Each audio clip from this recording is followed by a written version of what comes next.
Why, hello there, everybody. It's me, the Haven you've been looking for, here for a special night of Final Fantasy Tactics and Wildermyth later. Wildermyth is a game I've been really looking forward to streaming for a long time, so I'm super excited we're going to get to that tonight on New Year's Eve. I know for a lot of folks it's already New Year's, but I'm West Coast US, so it's only 5 p.m. here. So the closest we'll get to celebrating New Year's is East Coast, and that's if I go long on the stream, which I might. Last we left our heroes in Final Fantasy Tactics, however, we had just completed Midlight's Deep, which is the big optional dungeon. Only have one more quest to do in the base story, and that is in Orban Monastery. So let's head to our merchant city of Dorter and do any last minute preparations and check on our team and whatnot. Alright, so first of all, Rams is a Geomancer, and I actually really warmed up to Geomancer because its equipment pool is real strong. It gets to use same swords as knights, it gets to use shields, and this shield is fantastic. All this speed up equipment, he is now 15 speed, which is bonkers. Danny's of course still around. He's unfortunately stuck at 8 speed because heavy armor class. But he has the Zodiac Spear, Vanguard Helmet, and the Genji armor. The Genji armor giving him some much needed extra power. Let's see. Ophelia rocking the ribbon. Yes, and the Lordly Robe, which we got from the optional dungeon, gives Protect and Shell. It's actually more of a combat robe than like, say, the Sage's Robe, which is more magic-based. This has any element, whereas this one gives Protect and Shell, which I prefer. And it's not like the Sage's Robe gives you more magic power anyway. So I stuck with that. Balthier, wielding the Moon Silk Blade and the Cicada, which are both very powerful swords. Moon Silk Blade just being straight 18 attack. Cicada gives 2 speed and 20 parry. Cassia Hat, Brave Suit, and Featherweave Cloak, so he has a good amount of avoidance to give himself some extra survivability and an amazing 16 speed. We have Orlando wielding the Durandal, which is 18 power, Holy Element, and gives Protect and Shell. Genji Helmet, which gives him some extra magic attack, but just also gives him a ton of hit points. Grand Armor, which gives him innate regen and re-raise. And the Zodiac Glove, which makes it so he reverses harmful Zodiac compatibility, but also gives him much needed speed and attack power. And then, yeah, so that is our team. We also got Galatea, the Biblos from that mission. It's not very good. I mean, it's a Biblos monster. Those monsters tend to be good, but it's not like an endgame useful creature. So yeah, to the Orban Monastery, the Monastery Vaults, 4th level.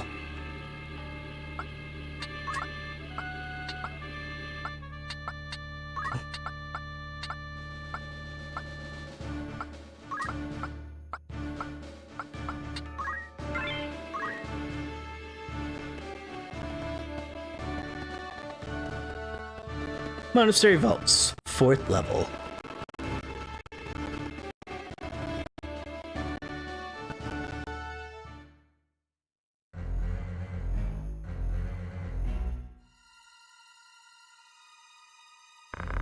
Lofri, keep watch here. I go to Lord Fulmarv. My lord!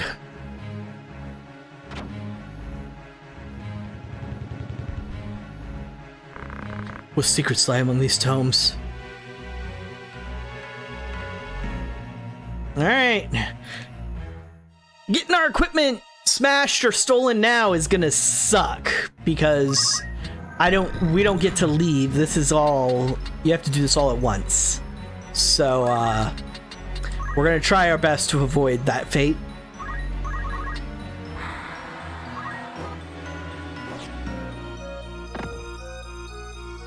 Why did I not use a special ability? It's been too long since I played.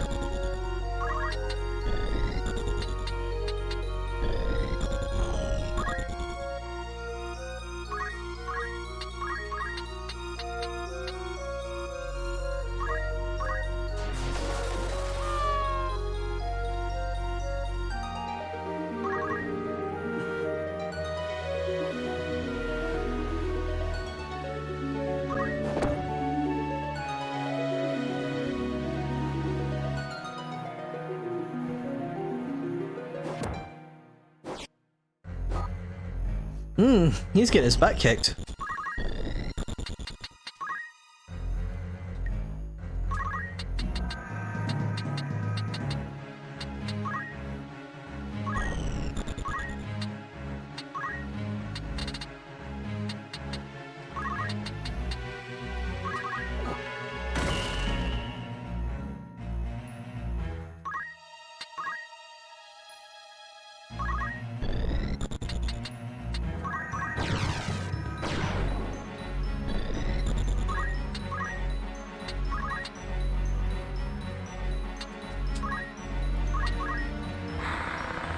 Alright, heal up.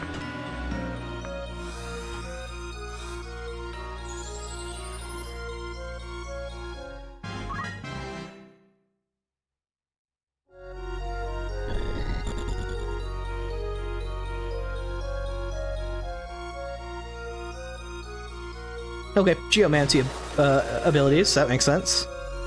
Crud, of course his disable goes off. Oh, and you're an archer. Ah, that's bad news. He can use equipment breaks from a range like that.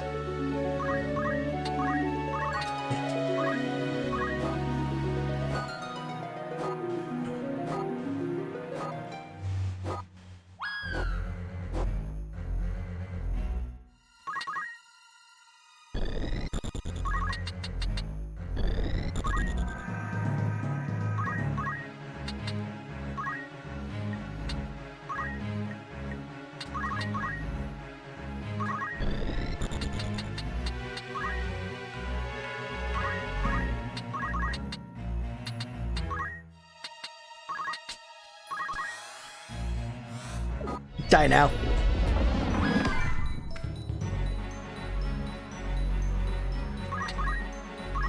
Jesus, Balthier.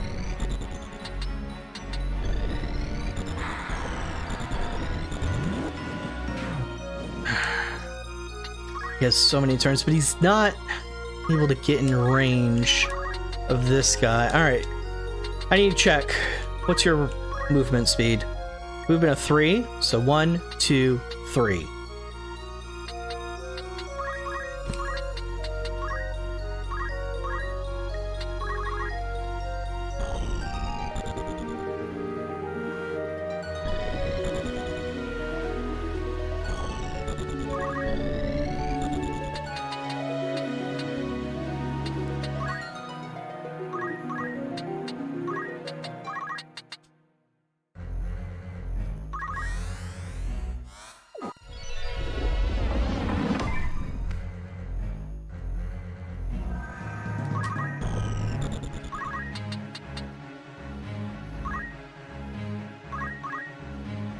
Oh, he's disabled. Right.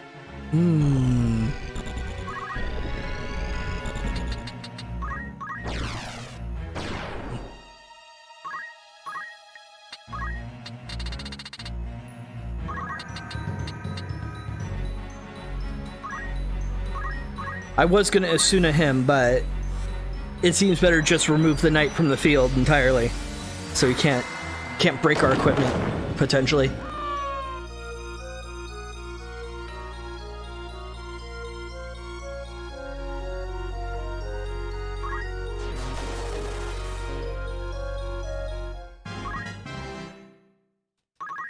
Yeah, some Geomancy's not gonna scare me.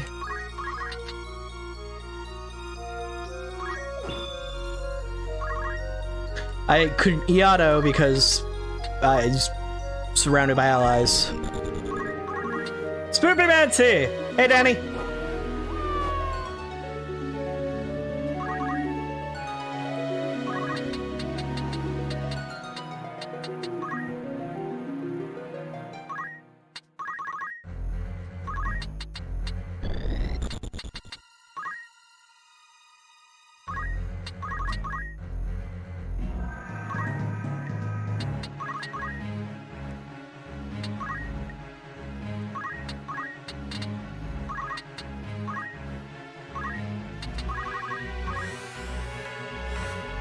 Isuna. I don't think they're gonna go before the night does, though.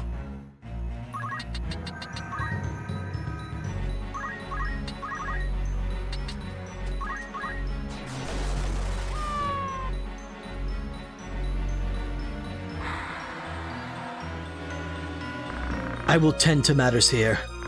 Very good.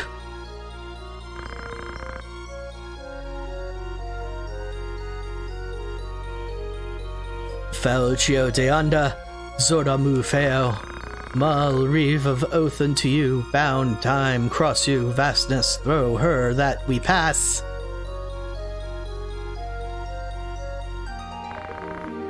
They flee before us again?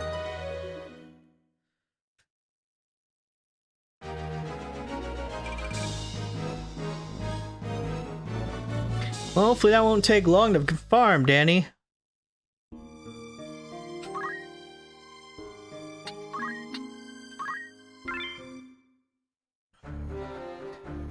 Yeah, in case you missed the whole thing where I showed all the character stats, Danny, Rams, because of the equipment we've got, Rams is now 15 speed. Balthier is 16. You're my slowest at 8. So, Ramsa and Balthier almost have double your speed.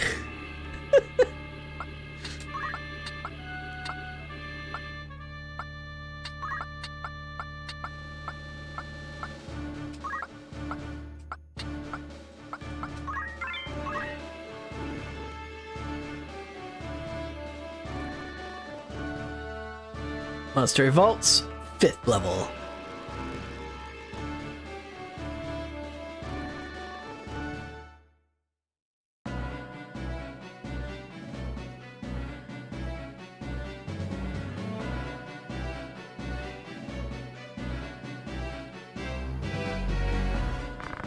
We've waited for you, Ramsa. How very far you've come, but no further. Your bones will rest here in the darkness. The stones of the monastery make an ironic cairn for a heretic such as you. He's surrounded by a lot of casters. So, hopefully our equipment's not in danger this time.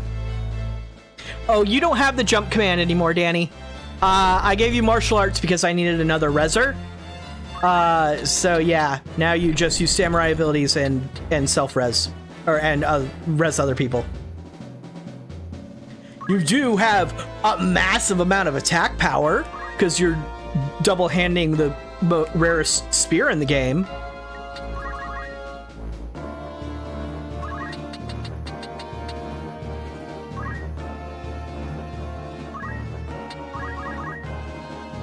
Yeah, I figured you'd like that.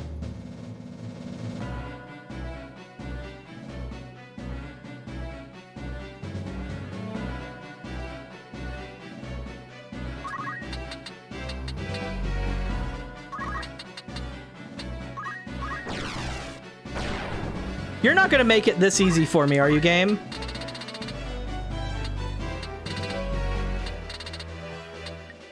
Because it really looks like you're gonna make it this easy. Never mind. Motherfucker has a lot of health.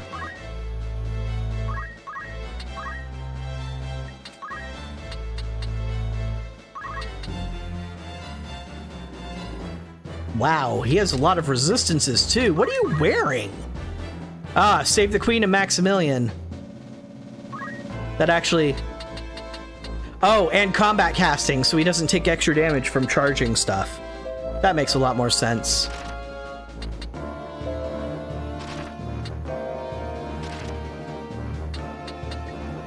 Okay.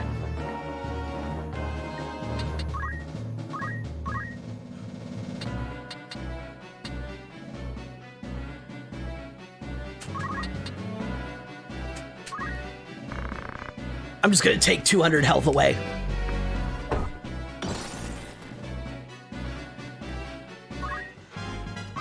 I have a Maximilian, I don't need another.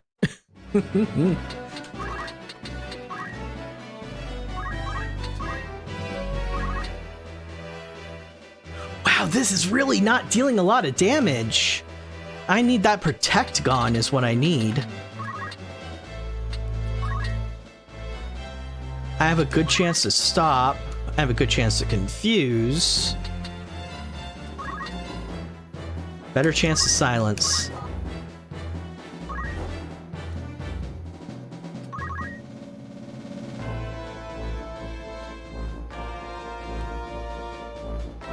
That's an odd placement for your summon. Like, you could have hit way more targets.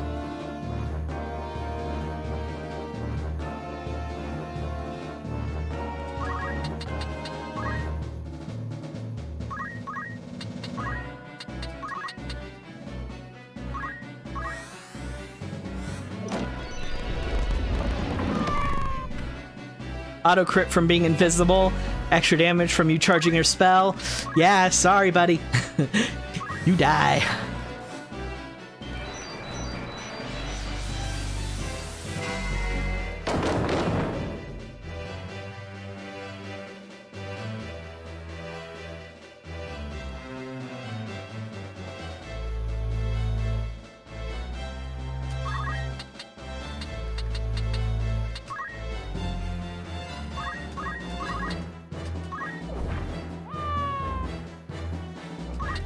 Yeah, told you dealt a lot of damage, Danny. You dealt more damage than my darkness attack did.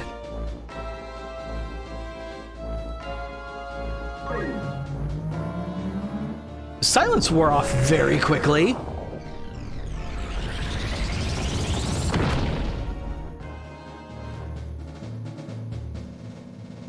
No, never mind.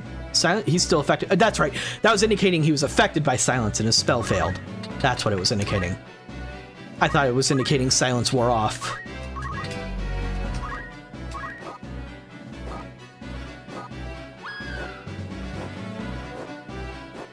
Cool, Danny. I'm glad you're liking that feature. I've never had to use something like that, but I have 4 monitors, so it's completely reasonable you'd have to. God damn it, that's the Vanguard helmet. Okay, good. The Vanguard helmet isn't unique. I think. I can replace that.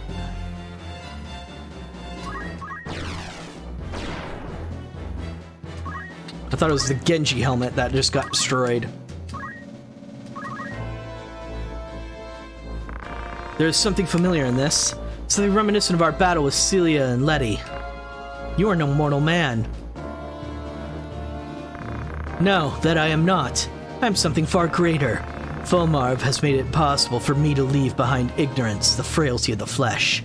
I am given the gift of life eternal, a joy you can never know. What drives you to do what you do? What is it you seek? Questions. So many questions. But your search for answers is in vain. They wait beyond me, forever beyond your reach.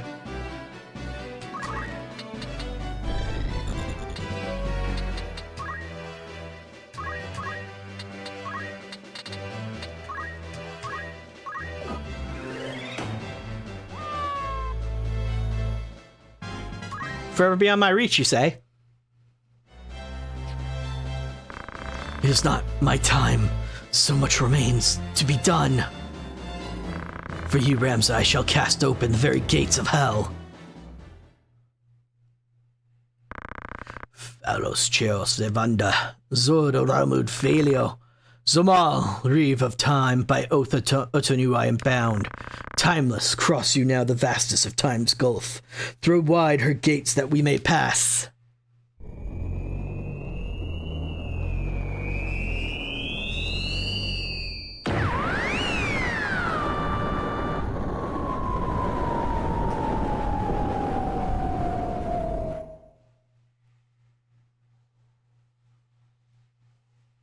Victory music!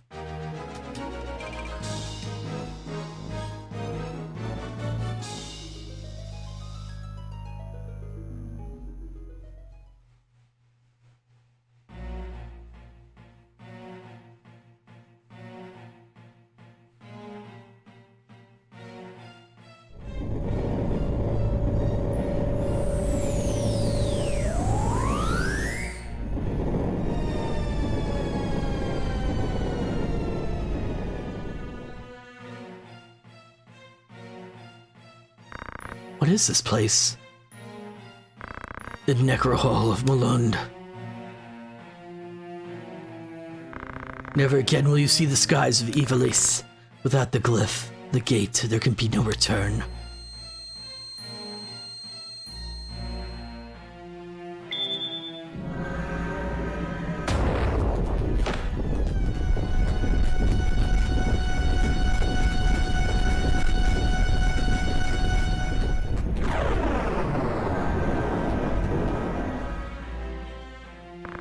There's no turning back now. Go, your sister awaits. Almost near.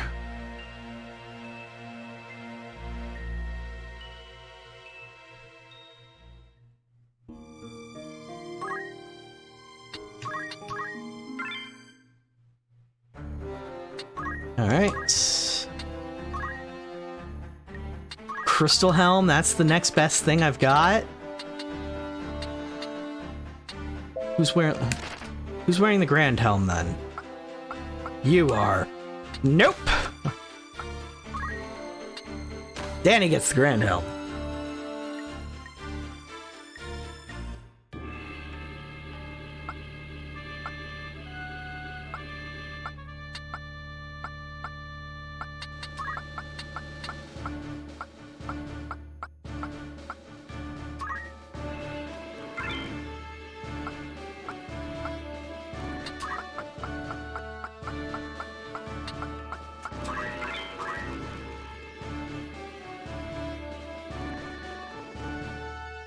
The Necro Hall of Malund.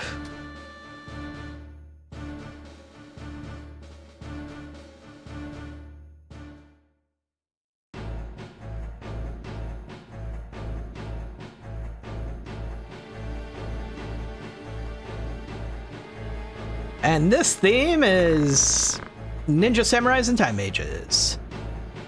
So, Sir Lawfrey is defeated, and it falls on me to stop you. If I would do honor to his noble sacrifice.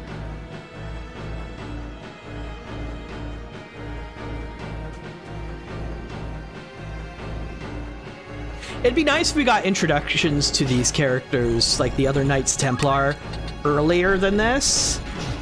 It would have been nice. That's one of my complaints about the story of this game. But it's also understandable. Let's see. What's your move? Oop. What's your movement like? 13 speed, holy shit. Okay, 1, 2, 3, 4, 5. Okay, so you're gonna be like right next to me no matter what I do.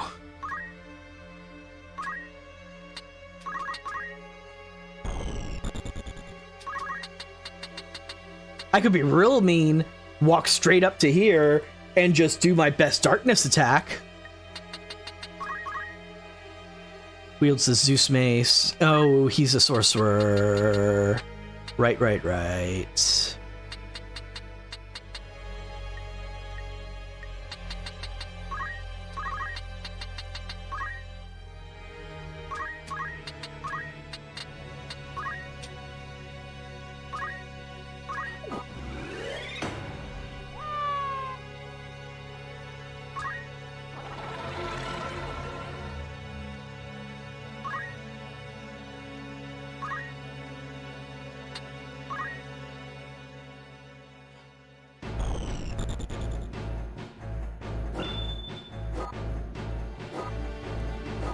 I win.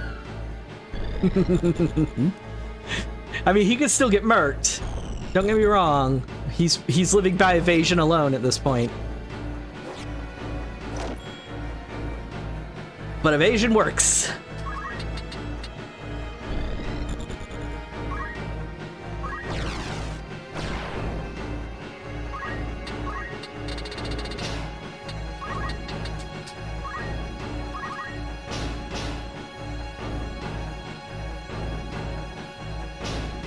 Holy shit, what are you hitting him with? Oh, holy. Got it.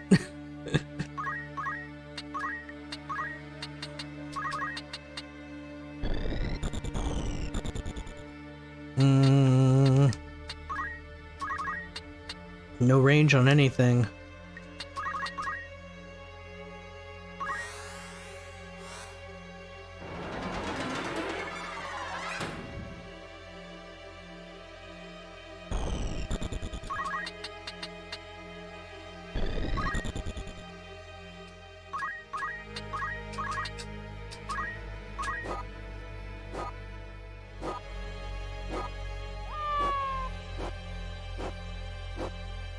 had so many attacks left.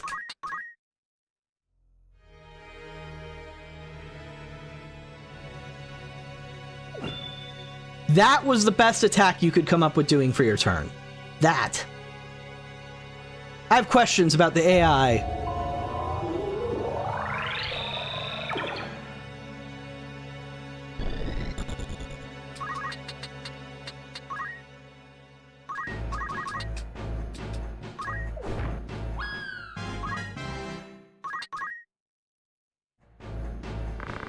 Where's Fulmarv gone?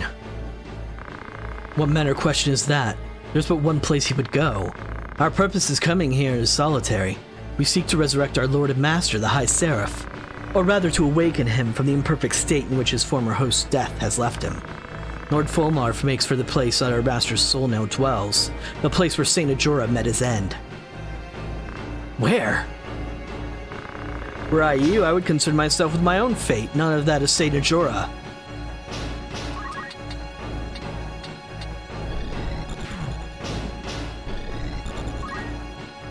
You know, it's entirely possible I'll need more health to survive your your holy attack. Oh, that's not much health that I'd gain. Okay. How much mana would I steal from you? Jeez. Alright, well, let's just get the buffer of health anyway.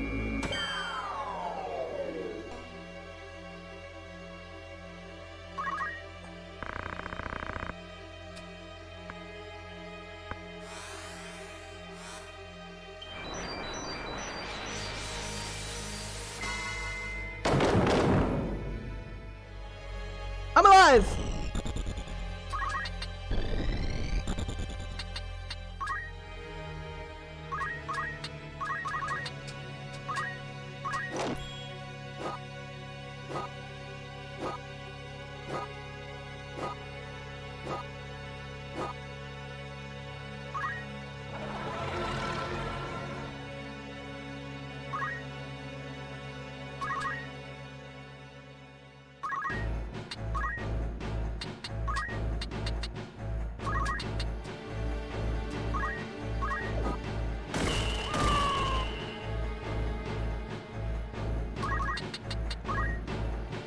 He can fly.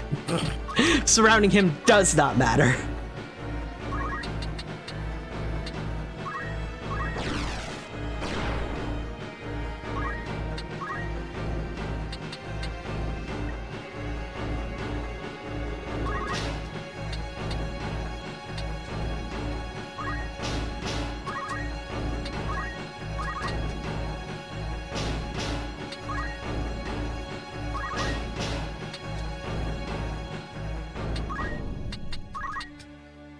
There we go.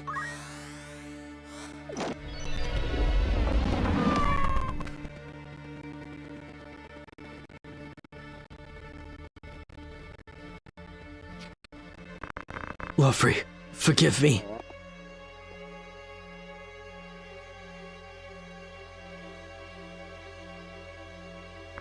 That flash of light, he must be there.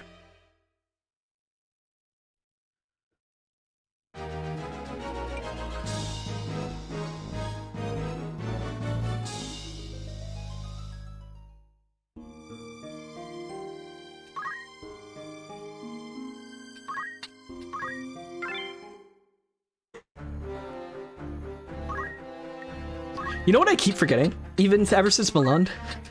How much job experience do you have for Dark Knight now?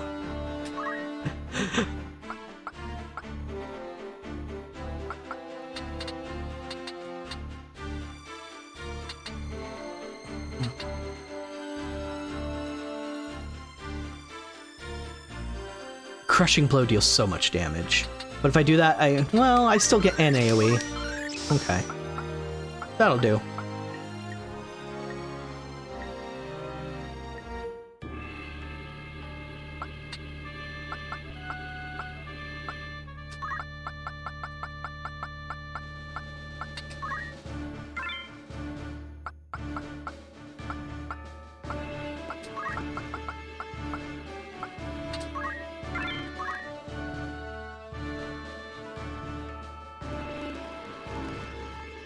Lost Helidum.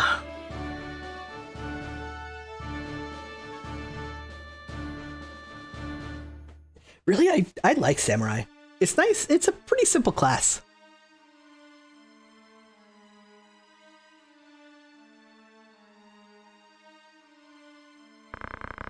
Barrich. Truly, it is a joy that we should chance to meet again. I once suffered defeat at your hands, but it'll not happen twice. This dead city will be your final resting place. Yeah, he's one of the few we actually met ahead of time, who actually tried to kill us.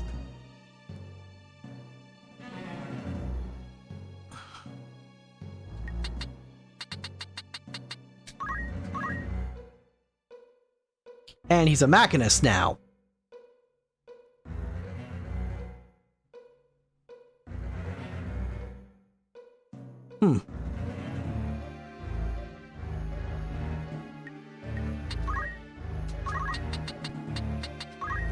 Yeah, he's put himself in a pretty advantageous place. He's real far away from us.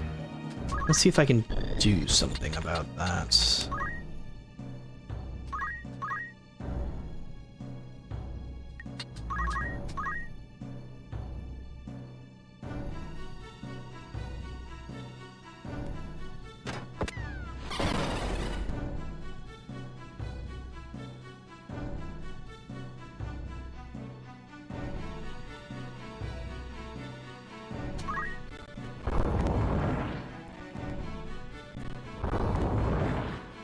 Ooh, that's a lot of damage.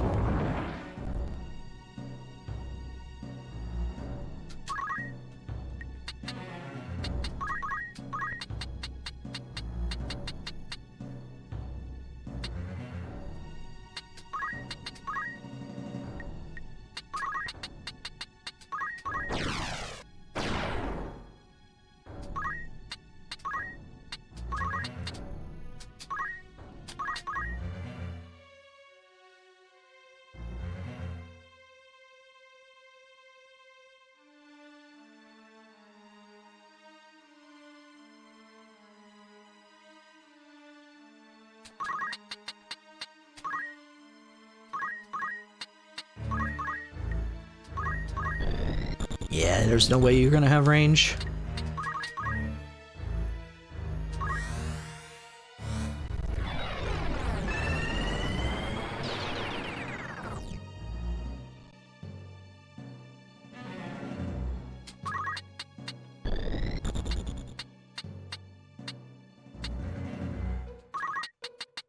Yeah, go in.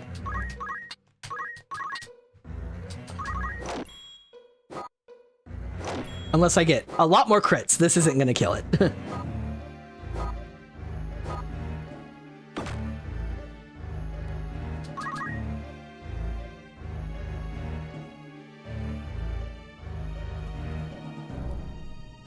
Gun!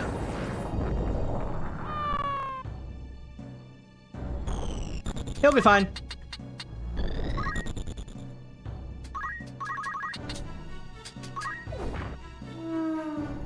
In fact, it was part of the plan.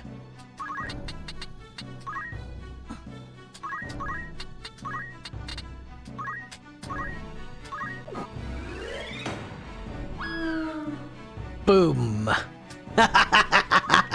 I am loving this strategy.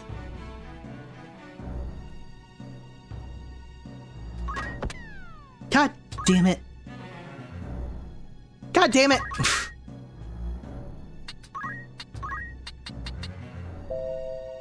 It does. Okay, good.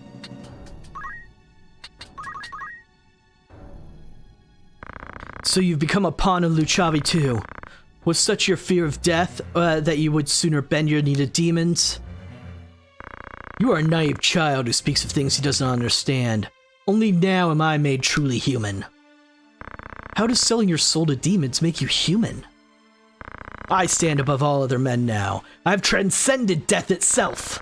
No longer must I bow my head in coy attempts to curry favor with you highborn nobles. I've bought my freedom. I'm a human at last, no longer something less. You think freedom is a thing bought and sold? What value of freedom you have not earned? A man who's lost his pride can never be free. You surrendered your own freedom the moment you bowed your head to someone undeserving. Freedom and equality cannot be bartered. They are rights. Rights earned with sweat and toil and blood. Freedom is no raiment of Luchavi weave. They tell you to wear a cloth of gold, but in truth you stand more naked as before.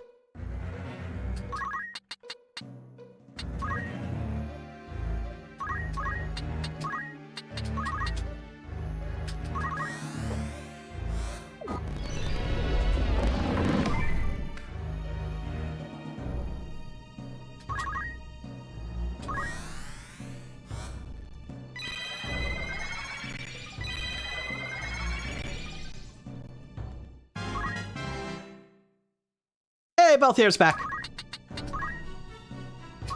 Get revenge on the Hydra, please. Ugh, it might kill you.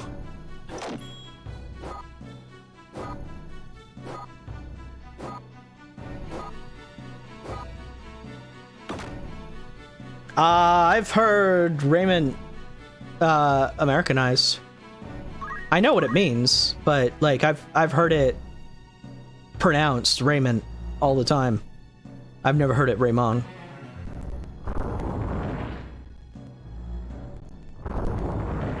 Wow, that deals way less damage to them. Of course, this is a different Hydra. Probably deals... Because, yeah, this is a Tiamat, not a Hydra. No, it deals... Oh, it's Thunder this time. But, yeah, no, it deals less damage. No, more damage on him. Wow. Well, Sid will be back up in no time.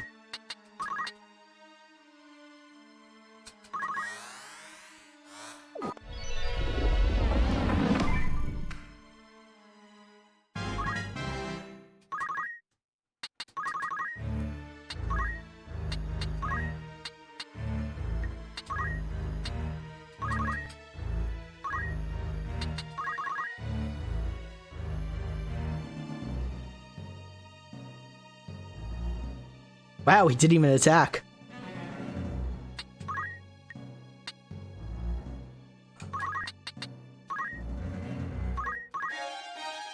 I found an elixir.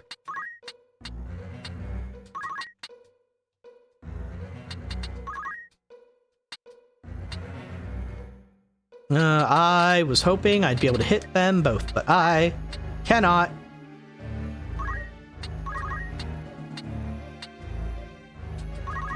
So, better drink some blood. Num num num blood.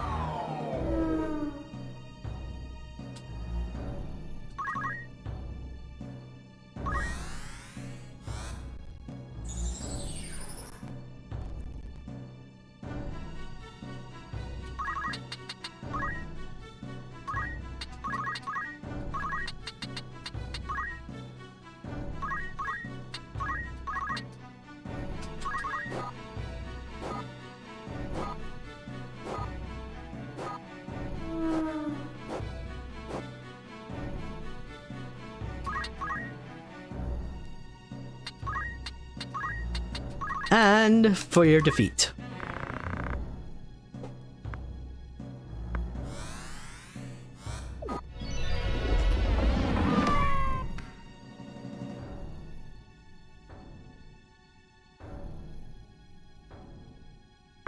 How could I die? I thought I had transcended. The stones resonate. We draw near. It's interesting how Ramza has little if nothing to say about each of these Knights Templar he fights. After he will talk to them while they're living, once they're dead, doesn't even bother with referencing them anymore. I think it's interesting for someone who's always felt so strongly connected to dying people up until this point. I never mastered Geomancer. Oops.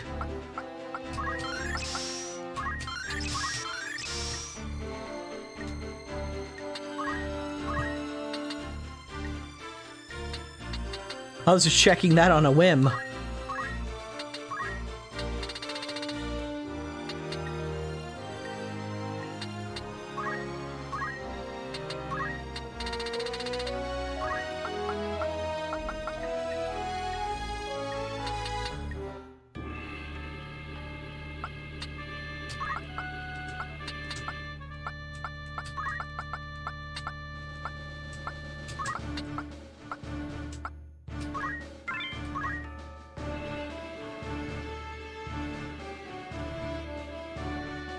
Airship graveyard.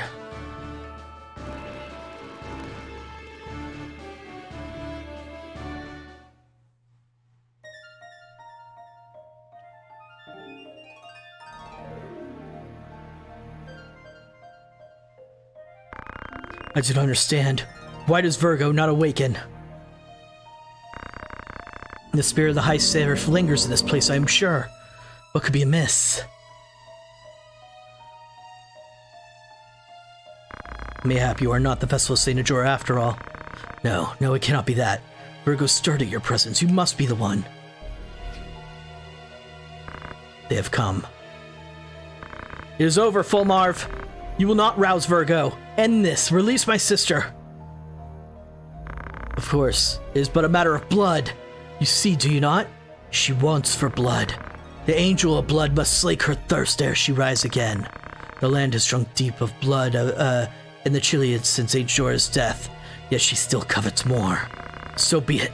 Once more to world of light, there is it to steep the earth in blood's sweet rain. Worry not. You will not live to see the storm.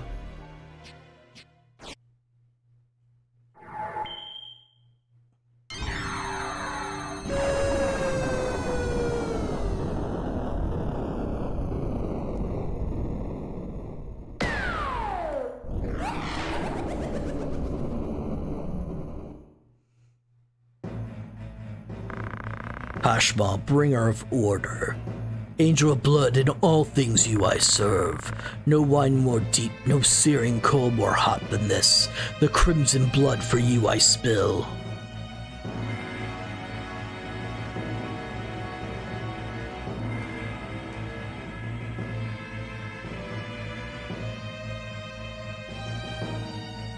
Alright. As usual. No stats we get. He gets to go next, though. He's fast.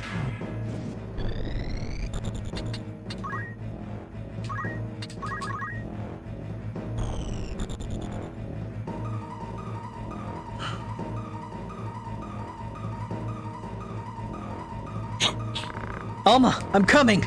Wake, cast off this sleep. She will not waken to your vile speech. What have you done to her? Her will intact, our plans would come to naught. When next she wakes, her sacred task made clear. Unto this world our brethren must she call. Alright, what exactly are you casting? Ah! Meteor! And where exactly are you casting it? Everywhere!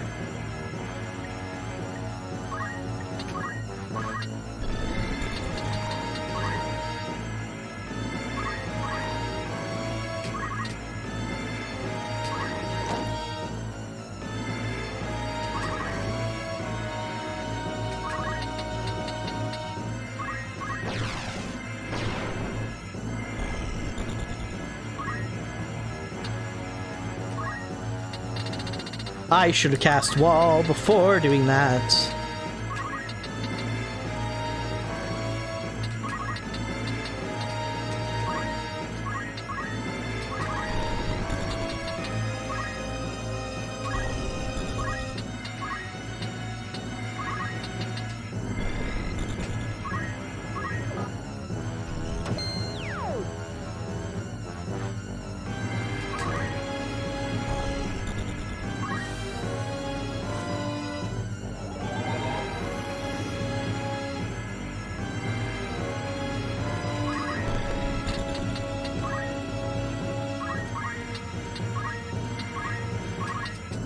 Barrage!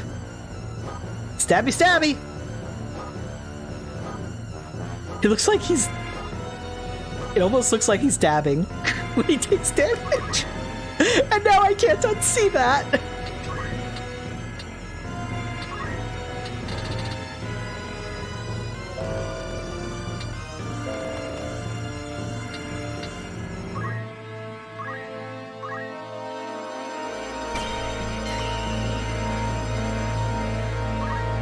Well, there goes the Masamune.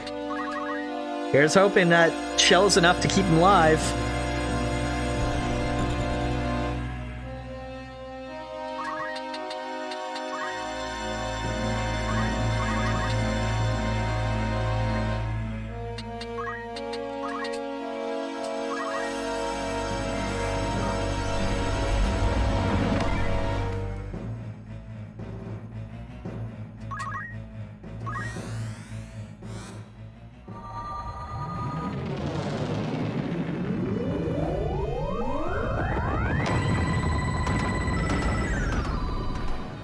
There he goes.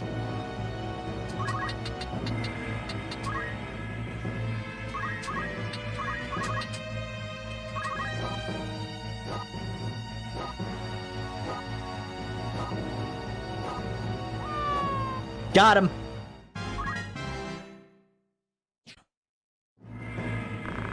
My lord and master, still you do not wake.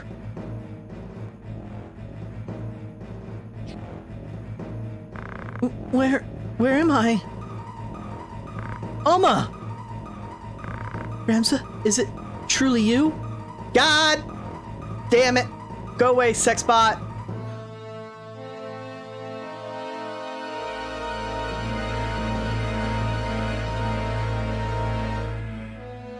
Sex bot reported. Alright, sorry about that. Too far we've come to taste now of defeat. Angel of blood, that you should rise. My life I gladly give.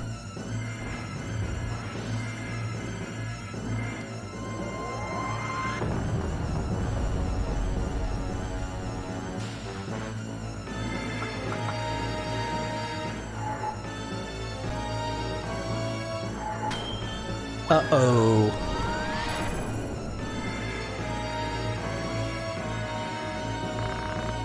Saint Ajora, I am come once more.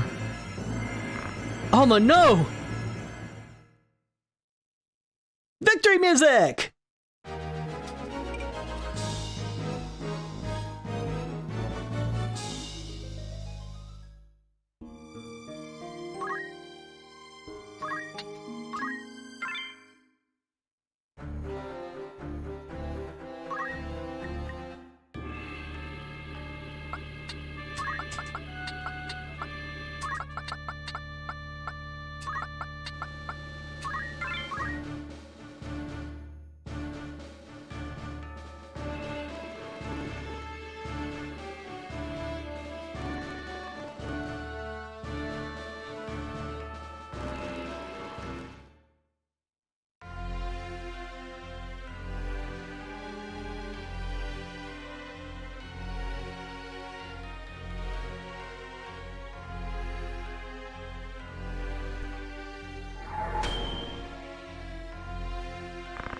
What is this?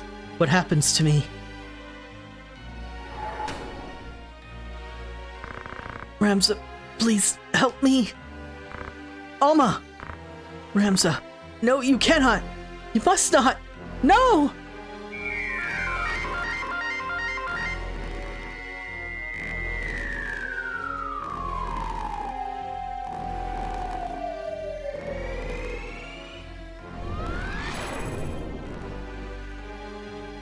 Alma, are you all right? I will be. But Ajora, you must kill her, quickly! To thwart my coming, you would dare say? No, it shall not be. Loyal minions, heed my call. To me!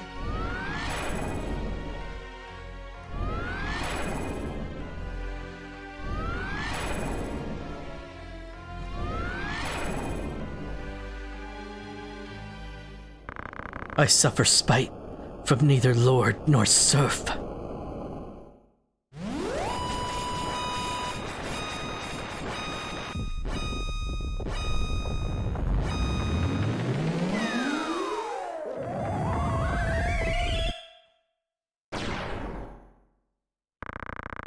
Ultima, the High Seraph. Your defiance reaps you naught but death's embrace. Looks a lot like Garuda.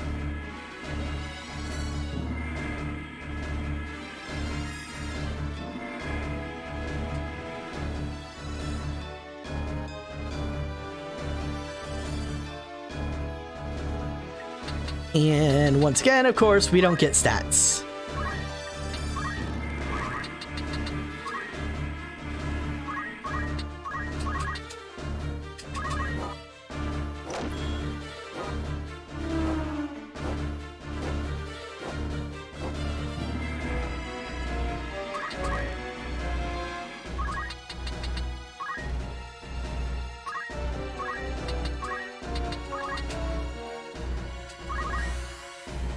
Yeah, I could go for her first, but getting rid of these guys as support is just gonna make this fight that much easier. Oh, fuck! Almost alive at 0 health, at 1 health. She gets Ultima.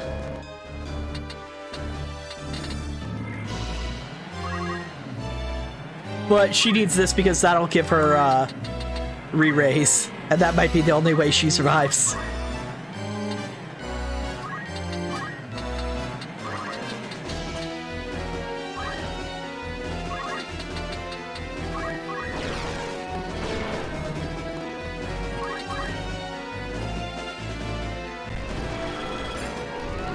Of course.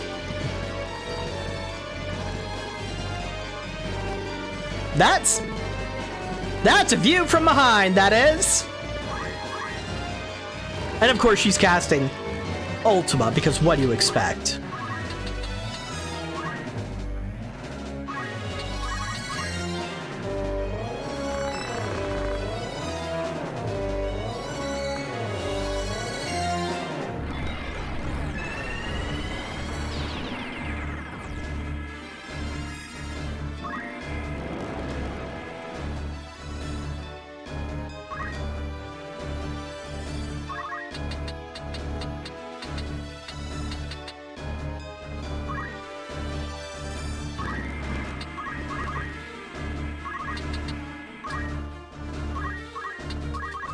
Both here are getting 2 turns before the demons get 1.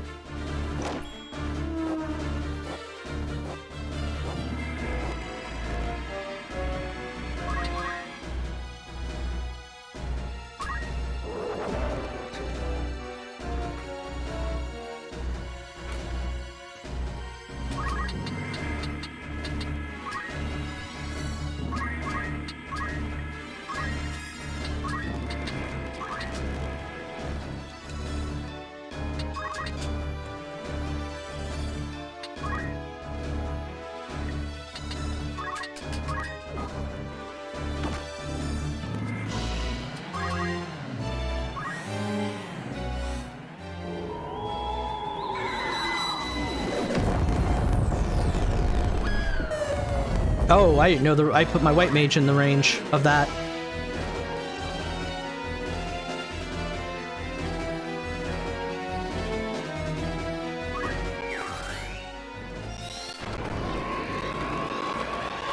Ooh, trippy. Ouchie.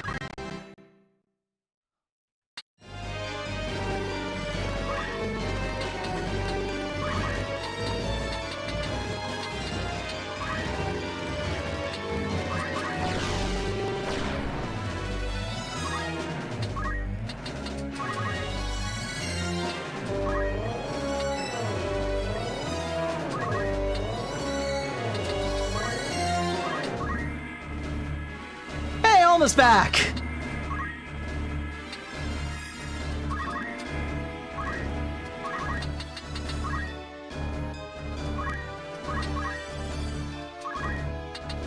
All right, Danny, you're the first one to get a hit on Ultima.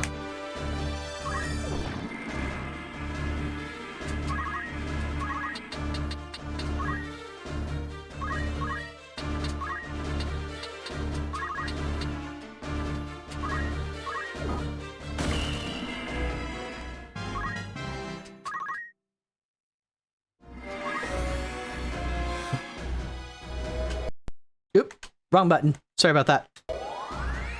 I accidentally tapped the left trigger on my controller.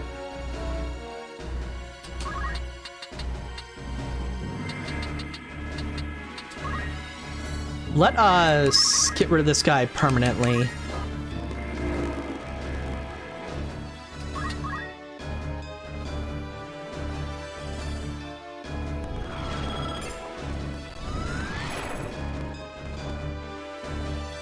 Wow, it's almost like she has a grudge against Alma or something.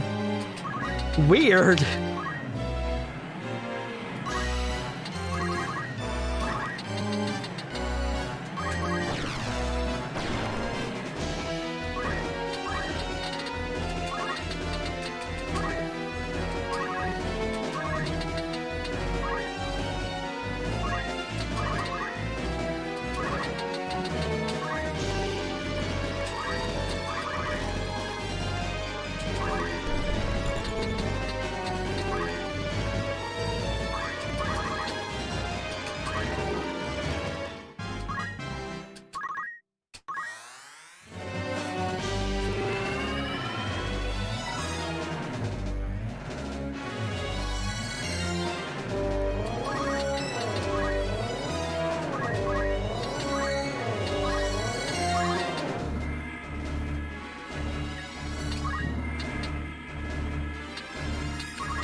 Uh-oh.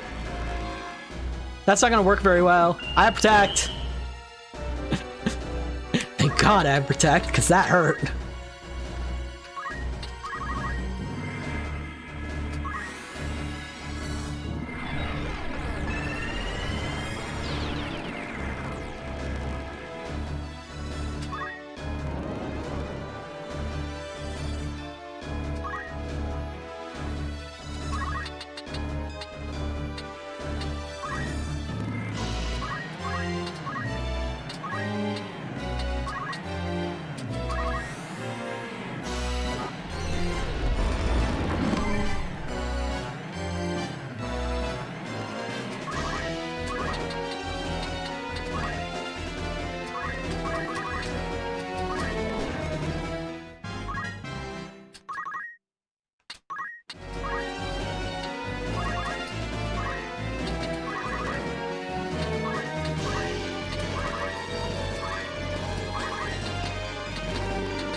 Oh, this is gonna hurt!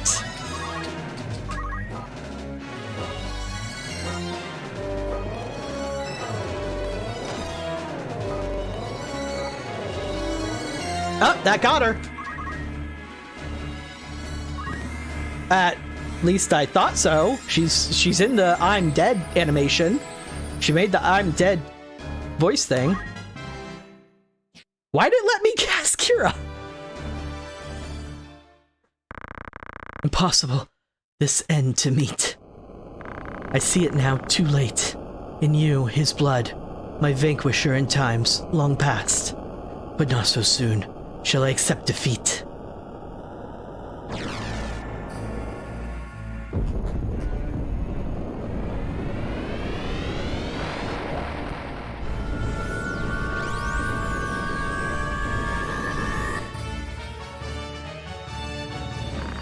Your soul itself shall not escape my wrath. What, you didn't think it only had one form, did you?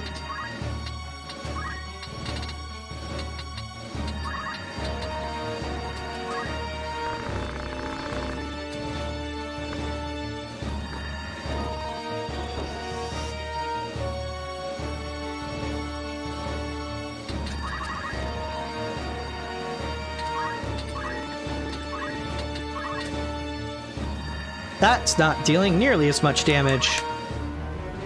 Darn.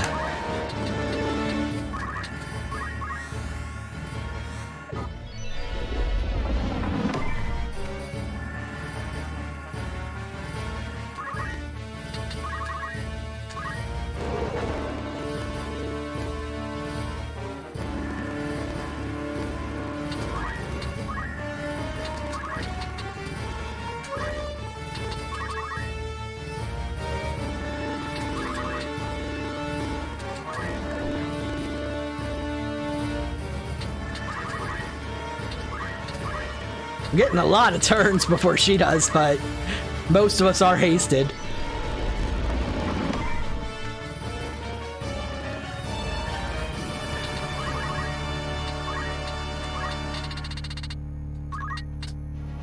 Oh, that's gonna hurt.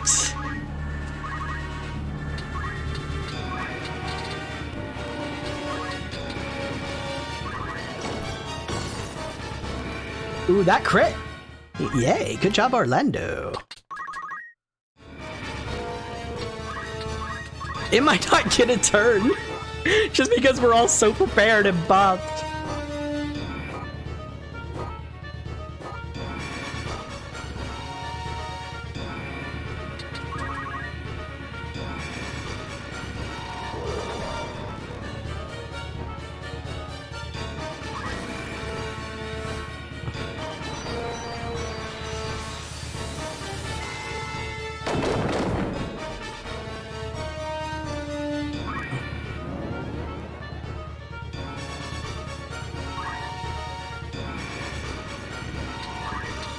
Three turns.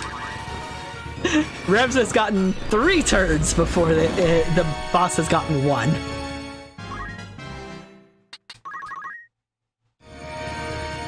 There you go, Arch-Seraph.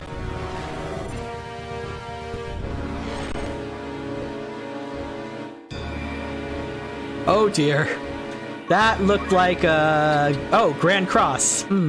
That's different.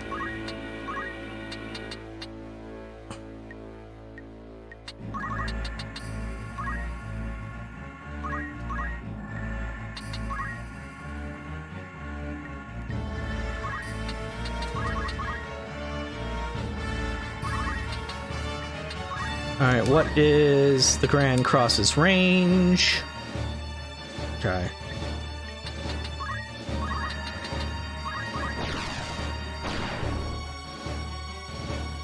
Save your mana.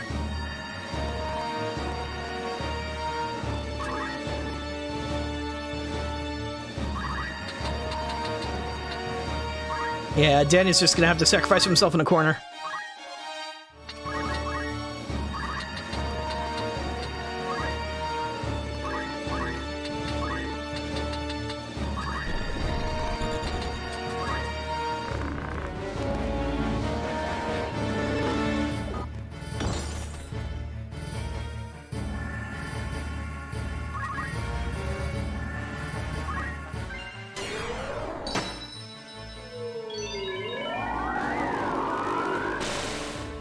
Oh, she didn't target Danny. She targeted the ground. Uh-oh.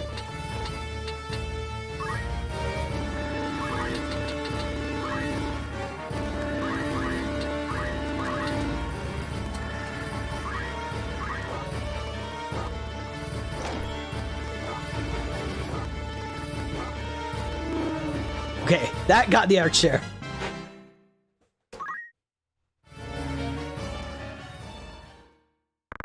Had I but more power.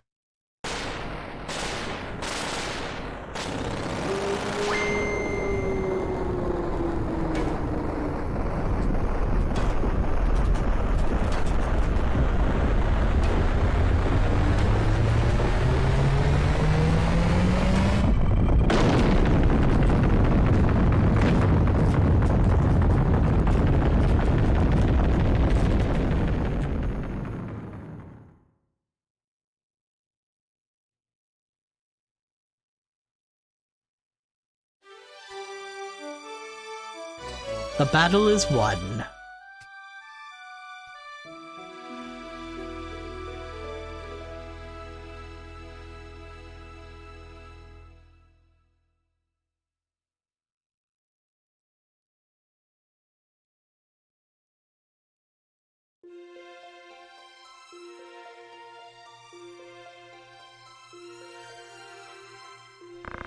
Blessings of the Great Father descend and guide your body's return to the earth. May the grace of Saint Ajura lead Alma's soul to the eternal shores of paradise. There she shall find peace. Faram.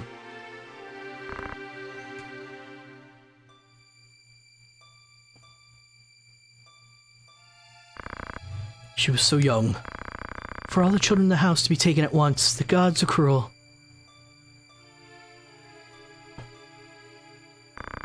And the youngest son, Ramza, denied even a burial.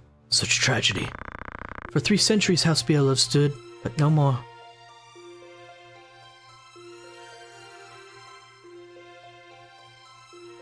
She's alive? Ramza, Alma, forgive me. I'm late in paying my respects.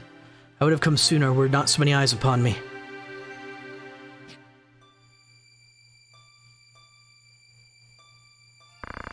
Delita and Novelia are wed now.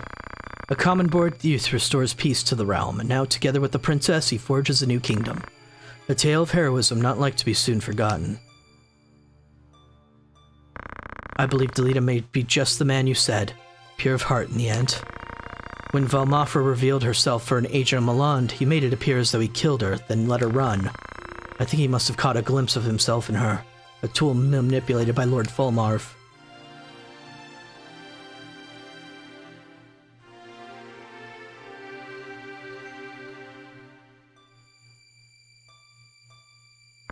My father, did he die bravely?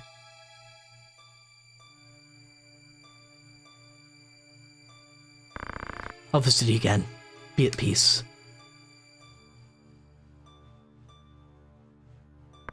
Are you truly dead? I still cannot believe you are gone after so much.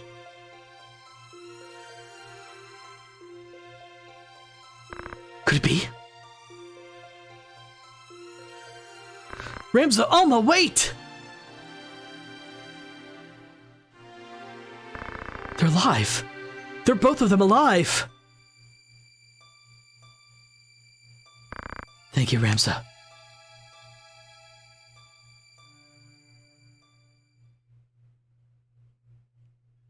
Ramza and his sister were not seen again. Oran Durai was left to ponder the mark they had left on history's page. I know not what brings men joy, of what drives them to great deeds, of what legacies they hope to leave. I know less yet. But I do know this. The true hero of this tale was the man forgotten. Oran would spend the next half-decade assembling an account of which all he had borne witness.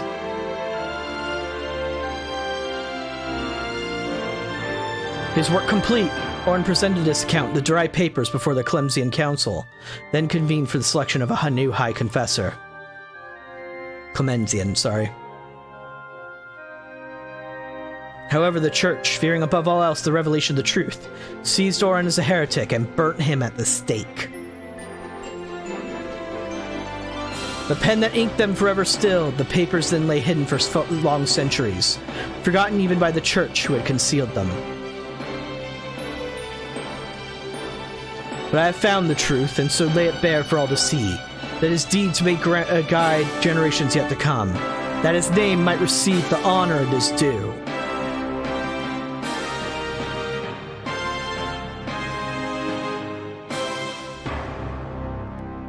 Arasalam Durai, author of the Zodiac Brave story.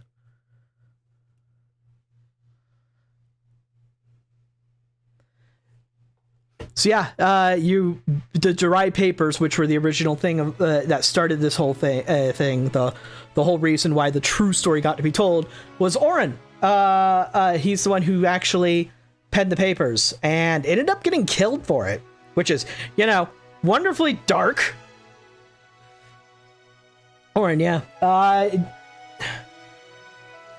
Yeah, Oran being killed and burnt and staked by the Church. But keep in mind, this was, at very least, for what little comfort it is, it was that latter section of his life, because it took a long time to make these papers. So, but yeah, but he was survived by his descendants, and Arasalam, the one that's meant to be his contemporary, or not contemporary, his current, the most modern of his descendants, was able to, you know, restore his honor and Ramses, and reveal the true story of the War of the Lions. So yeah, everything Delita manipulated to do, everything he wanted to do, he accomplished. And even Oran had to admit, with all the good he did, it honestly kind of did end up being the end justifies the means to a degree. Like, yeah, he was manipulative. Yeah, he used a lot of people. But, like, he showed mercy in certain places. And in the end, his goals were unite the kingdom into a far more equal, egalitarian rule. And that's exactly what he did. And whether or not him and Ovelia actually fell in love and actually married for love, honestly, is unfortunately left to interpretation.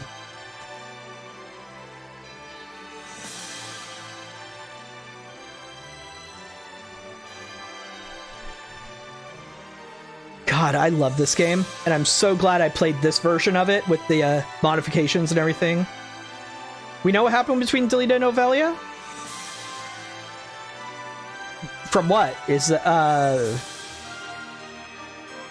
From what exactly? Because when you say Final Fantasy XIV, one, I don't remember anything about that raid, unfortunately. I need to rerun it. And two, that's post-credits? Oh, well then we'll wait and see post-credits. Why'd the sound cut off? Sound just stopped. What?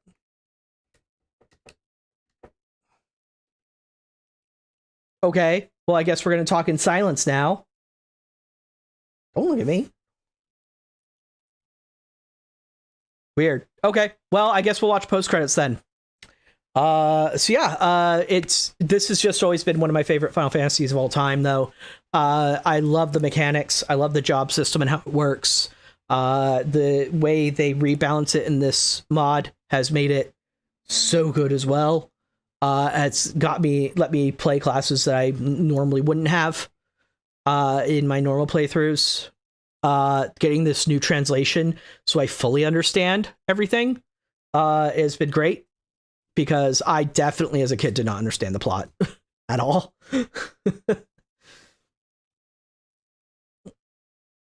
So having this translation is so good, and I love the pseudo medieval style of speech that they use, because it's still understandable, but it also really fills you in, and like really makes you feel like this is a historical document that somebody's telling the story from, kind of thing, which is the entire pastiche of this entire game.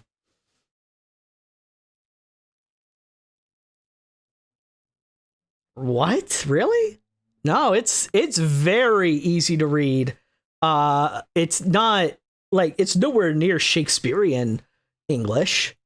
Shakespearean English, you have to read each line a couple of times for most folks to be able to understand it. This is far easier to understand. It gets somewhat poetic at certain points. It does. But, I mean, you just got to put yourself in the mindset of, like, again, this is someone reading from a historical document kind of thing.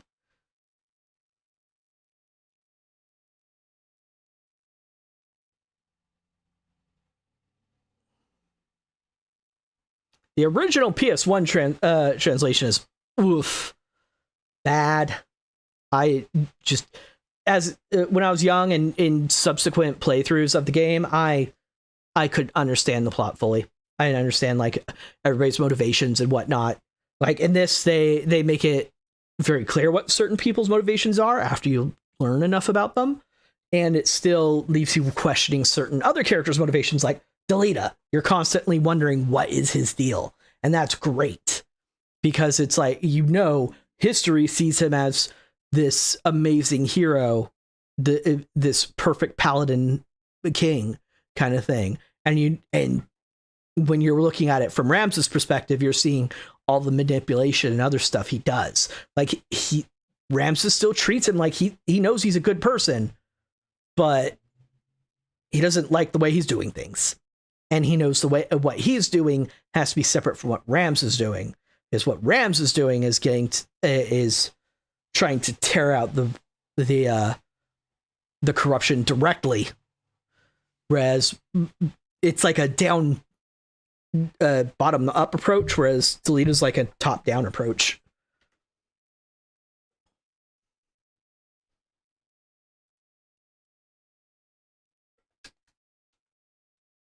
Okay, so I'm told there's a post-credit scene.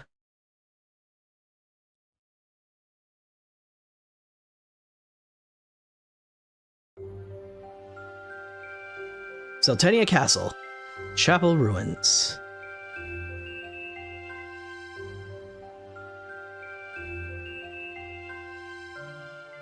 Once again, exact same spot.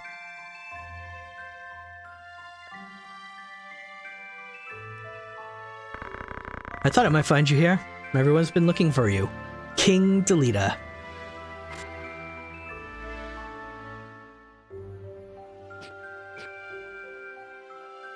Aw, today's your birthday.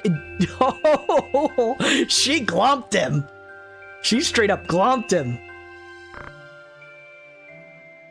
Velia? Oh. Right. No, she didn't. How could you? You used them and all the others, and someday you'll cast me aside just as you did him.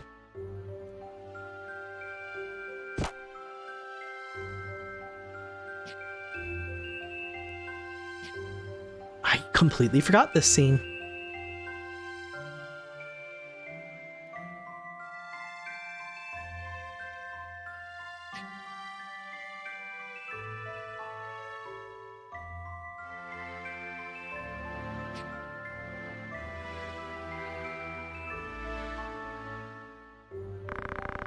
Did you get your all end in all this, Ramza? I got this. Yeah.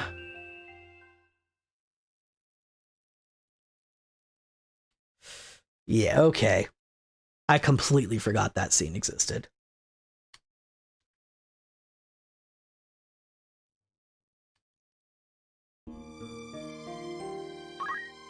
Game completion data saved.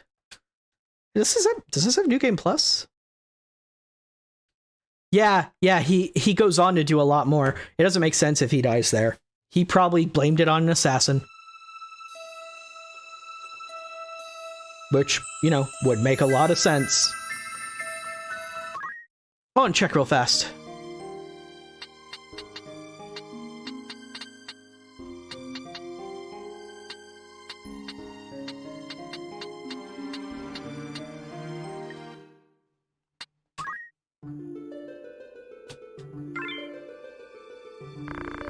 Nope. Okay, just wanted to see if PSP had like some New Game Plus version.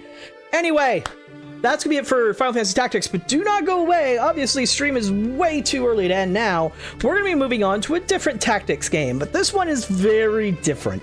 This is a storytelling game that we're gonna be playing next. It is called Wildermyth. So I'm gonna go back to the intro screen. We're gonna need to take a few minutes, you know, get up, stretch, go to the bathroom and stuff like that while I set up the new game. And we'll be back in just a bit, folks. So don't go anywhere. Be right back.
And hello once again, everybody. And welcome to Wildermyth. Like I said before, Wildermyth is a tactical strategy RPG, but it is far more a storytelling game. It's a story about that gets told over several generations in some cases. Your characters will fall in love, they will often have children, and those children will often join your crusades. And try and solve whatever issue, whatever problem your overall arching plot is trying to solve. There are several pre-made stories, but there's also a random story generator which creates very interesting stories on its own. And it has a very sizable modification community, and a lot of the mods are very, very good. In fact, I've got several of them installed for this. We are going to be playing with a fresh file. You might have noticed on the intro screen, if you're paying attention, you can sign in to different profiles up here.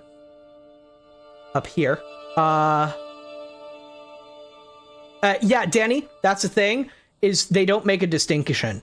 If your character is gay and you have a child, they don't distinguish it as adopted. They don't care. They don't specify if you do adopt a child. They don't specify if maybe in this world, same-sex couples can have children. This is a weird world. This is a weird magical world where humanity never lives in like full cities or anything because they don't have the means, because everything out there is trying to kill you.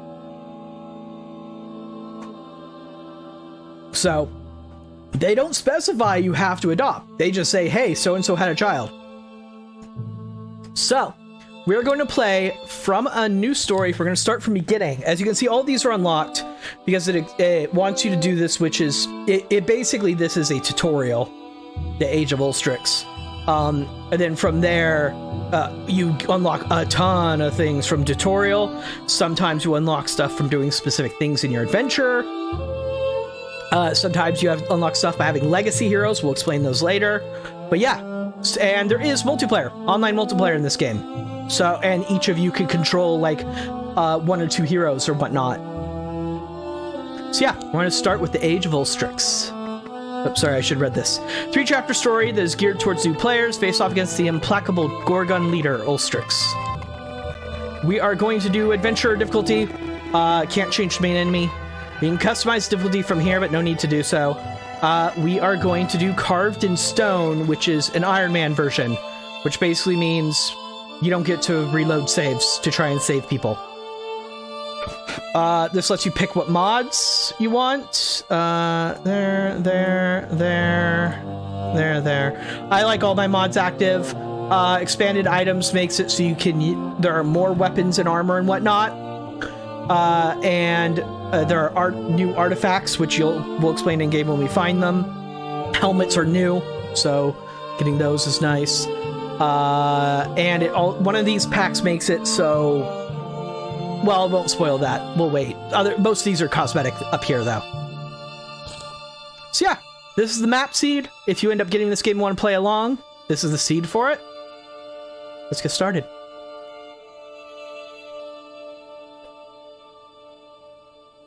It's thinking. There we go. Why are you guys not, you're not seeing anything? Huh.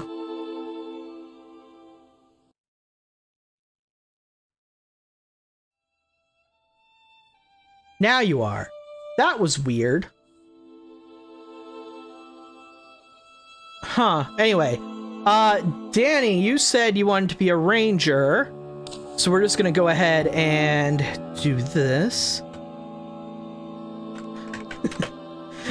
Danny Blue Mage. So you can make him non-binary, male or female. Notice how it doesn't change the body type, because that's separate. Give you a masculine body type. Attracted to men. Allow random romances, allow random rivalries, allow children.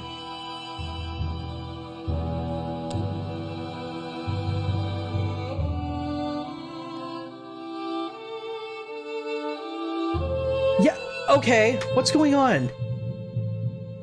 I think I know what's going on. Hold on. It only does it when it refreshes. Options. I need to make it not...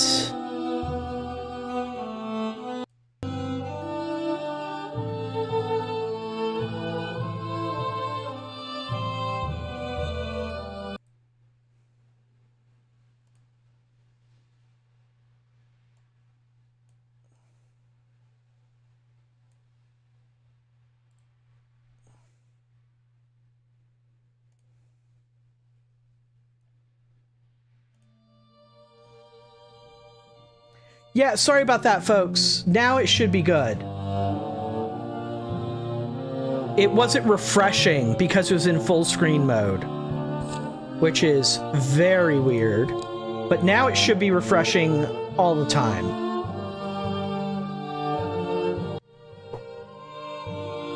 There we go. There we go. There we go. Good go.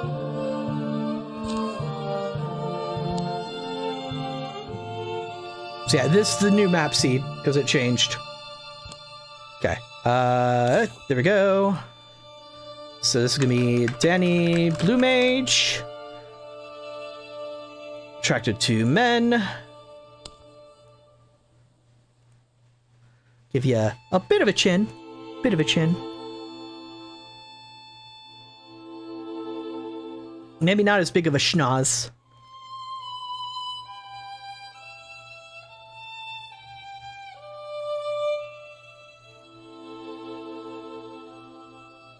Little pointed schnoz. Little pointed.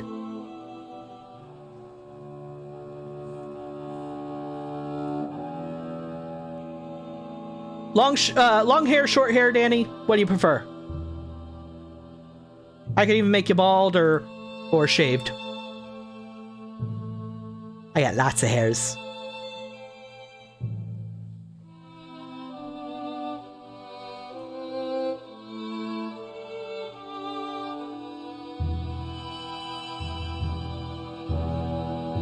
Two down from the shaved one. This one. Okie dokie. Any facial hair?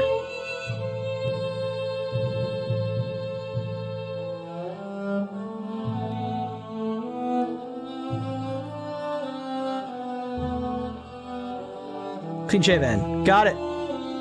And miscellaneous does not seem to have anything. One of my mods must be adding that there. Alright. What colors do you want, primary and secondary? You're just gonna have to give me general colors because, unless you got a hex code. Current skin with tan, perfect, good, good. Fuchsia. I'm bad at colors. This is fuchsia?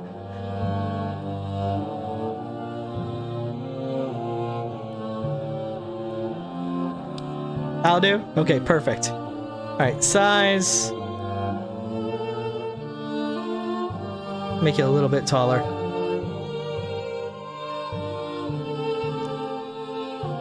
Yeah, that became brown. Let's fuchsia it up some more. Relationships. Danny has no relationships right now, but will develop them over the course of his career. History. So, this is all randomized, but we can edit this. First off, up here are called hooks.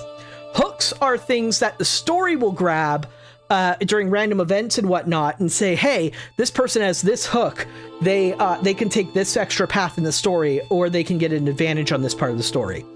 So, Wild Heart, Literary, and Loyal are what it automatically gave you.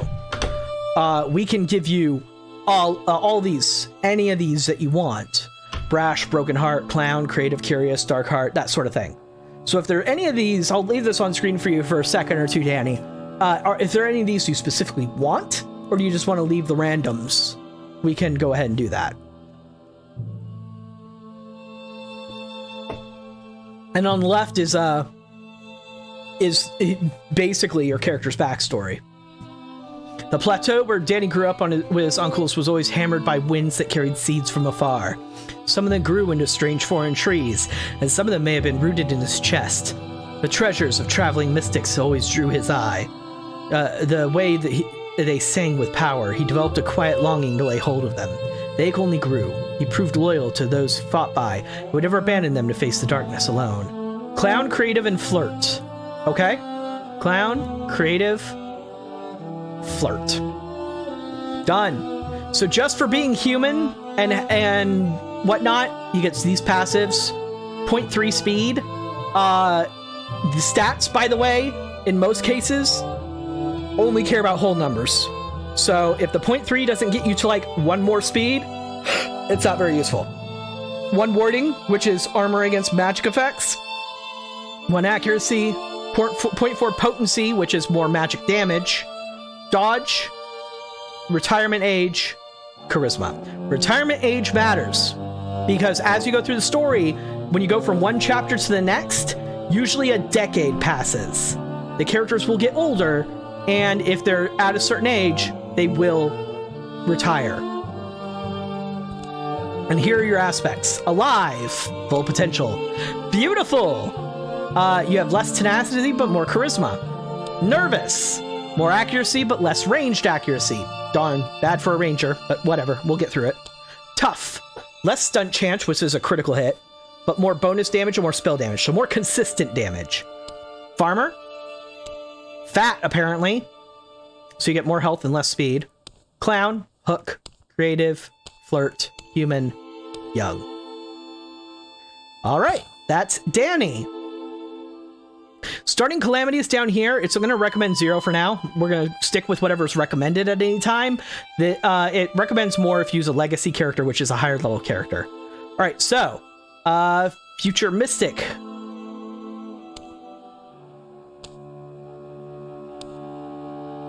Goofish Coward, Vic. And the Future Warrior, our Bookish Poet, Lakshan. We can do the full edits of these characters too, but unless there's a viewer who wants to speak up and wants to add them, we'll stick with these 3. These are who we're going to start with.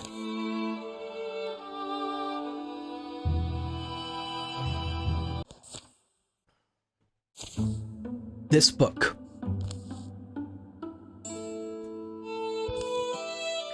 There's room in it for another story. It's cold. I'm stuck here. I don't think I'm making it to tomorrow, am I? Right. Then I guess this must be the beginning. Here, in our yondering country, something in the woods is very strange.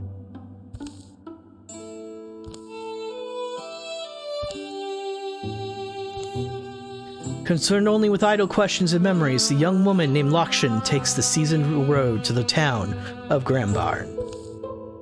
How many times have I walked this old road? The nostalgic animal, the human. Call me true to my nature, then. Breeze is light that day, birds are timid. In fact, the whole world is taking a breath, ready to leap in the sea. I'm there already, huh? Here's the hard part, getting Danny out of bed. Hopefully it's just him in there, and hopefully he's wearing clothes this time, or else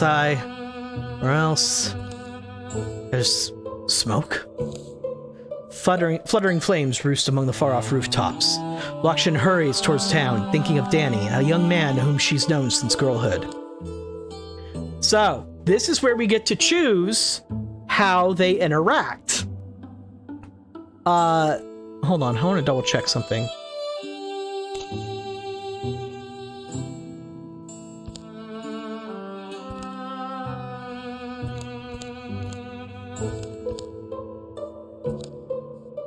Okay, yeah, it does say he's tracked them in, so it could be a one-sided thing. Anyway, you get to choose a lot of times how relationships start. They can be just casual friendships, they can be rivalries, they can be full-on romance. In this case, it would be a one-sided romance because Lakshan is a woman. Let me check, actually. Attracted to men, okay.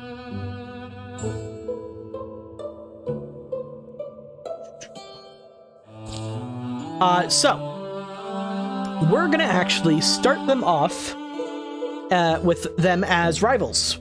They've known each other since children, but they butt heads a lot.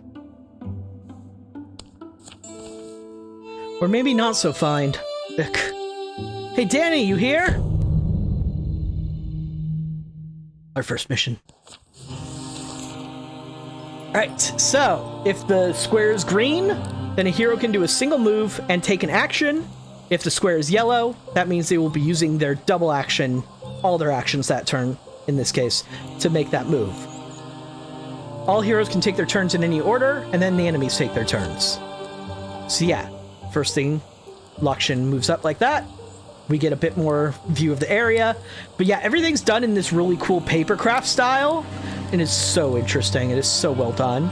Objectives are listed top bar, hover over to get more details. So our goal is to put out the fires. Stand next to a fire and use extinguish to put it out. Unfortunately, I have no more actions, though. Extinguish. Because this diamond is not filled in, it will not end our turn to do this.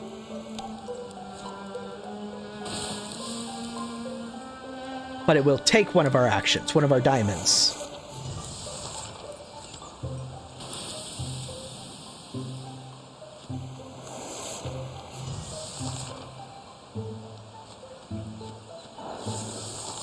Alright, now we open the door. This, because it's a feather symbol, means that it'll use this free action, but not any of our main actions. Huh? The fires didn't reach this house. Figures. Danny, Grand Barn is in flames. Are you in there? That idiot. Why is no one? The door unlocks. Danny shoves it open. Yeah, you. What's? Honestly wish you would have skipped. Get inside. Your bow? Yeah, my bow. The blaze is secondary. It's Doom's detail. A herd of those hideous, afflicted-looking beasts. Yeah, sure, Danny.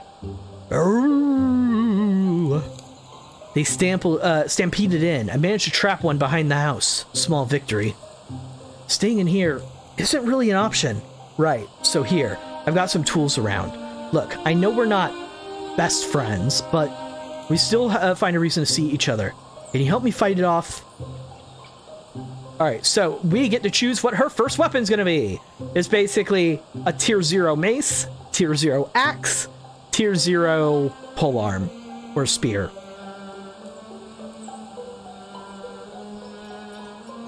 This is for cooking. Why'd I grab this? We're gonna grab pitchfork. Can I have the house if you die? If you don't mind me haunting you. Foe cards. This is showing us what some of the enemies are we're running into. Hooves thrown sloppily around beneath it. It runs staggering, bellowing its agony.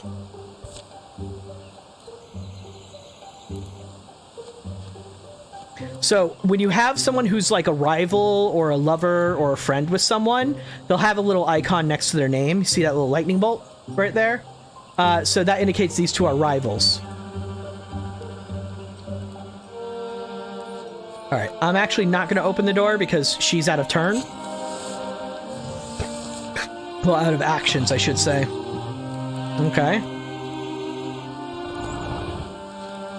Alright. So, if you stand adjacent to an ally, you wall with them. Walling reduces incoming damage by 1 and does not stack. Basically, it gives you 1 more armor, or 1 more warding. We'll worry about that in a sec. Oh, out of range. Damn. Okay.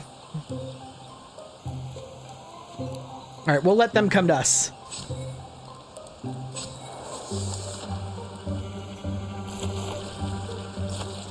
Okay. Just pass right by us. So, when you move around, you see that little red indicator. That indicates we can target and attack that thing from where we're going to move to. So I'm going to attack it from here. And then I'm going to wait out here for it, because I am not going to walk through this. Corruption! Slows movement and deals 1 magic damage when walking through. That means it'll hurt her, and I don't want her to get hurt.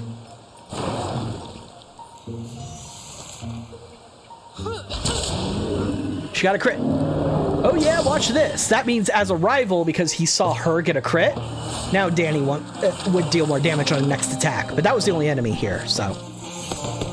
Lakshan Coblings is now a greenhorn warrior. Warriors like Lakshan are built hardy, enduring with a natural aptitude for battle. They develop powerful techniques for close combat. So if we had legacy points right here, we could re-roll these, but that's fine. So warriors tend to build either damage dealing or tanking, and they have some support skills as well. Let's see. Get to kill. Next attack against her in one turn will miss. This is great because it synergizes with Wolf Call, which is after a successful kill, all allies get 2 speed on this and the following turn, which is great. And if you have more potency, it'll increase the speed. Right now, she doesn't have much potency at all, so that's not a big deal. That's why this shows +2. If you had enough potency for this to be bigger, it would upgrade this to +3. So it's very clear.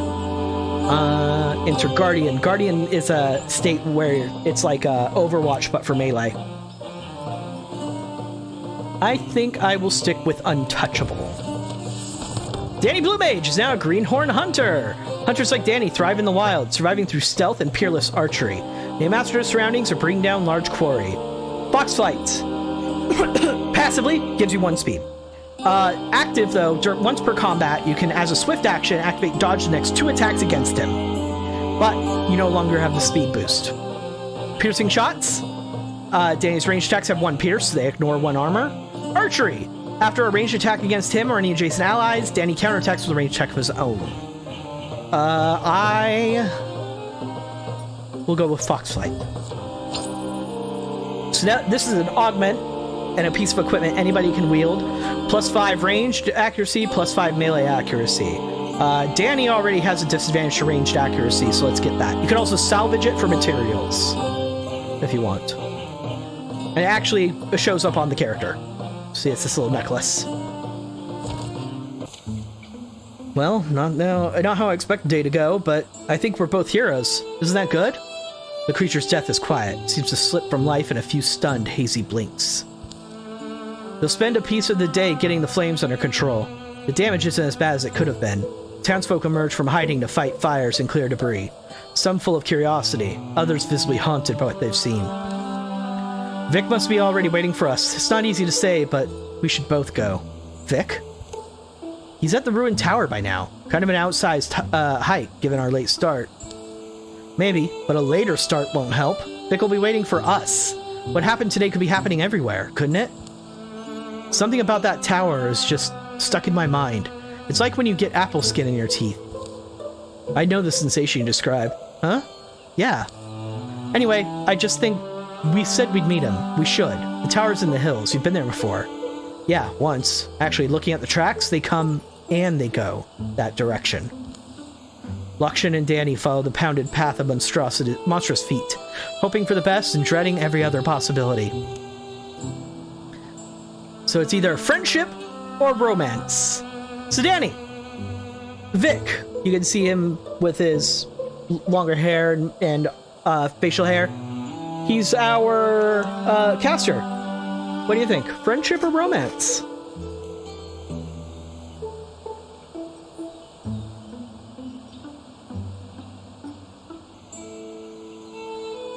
By the way, this can change as the game goes on. Like, you can gain a romance later. Friendship? Sounds good. A wordless while passes between them, but the quiet only heightens their worry. You've known Vic longer than I have. He's pretty capable, I feel like. Oh. Yeah, Vic's sheepish sometimes, but he doesn't often disappoint me, you know? Weird things do tend to happen around him, but I'd say he's probably up there now. Figuring things out. Uh-oh. So we can forge some equipment, but we don't have materials to forge with yet, so it doesn't matter. So, tutorial time! In order to find sites in the wilderness, heroes must scout the land, which takes time. Click on the unscouted tile to show the scout action. So everything we do is going to take time. Years, days, most of the time just a few days. But it's like old school long distance travel.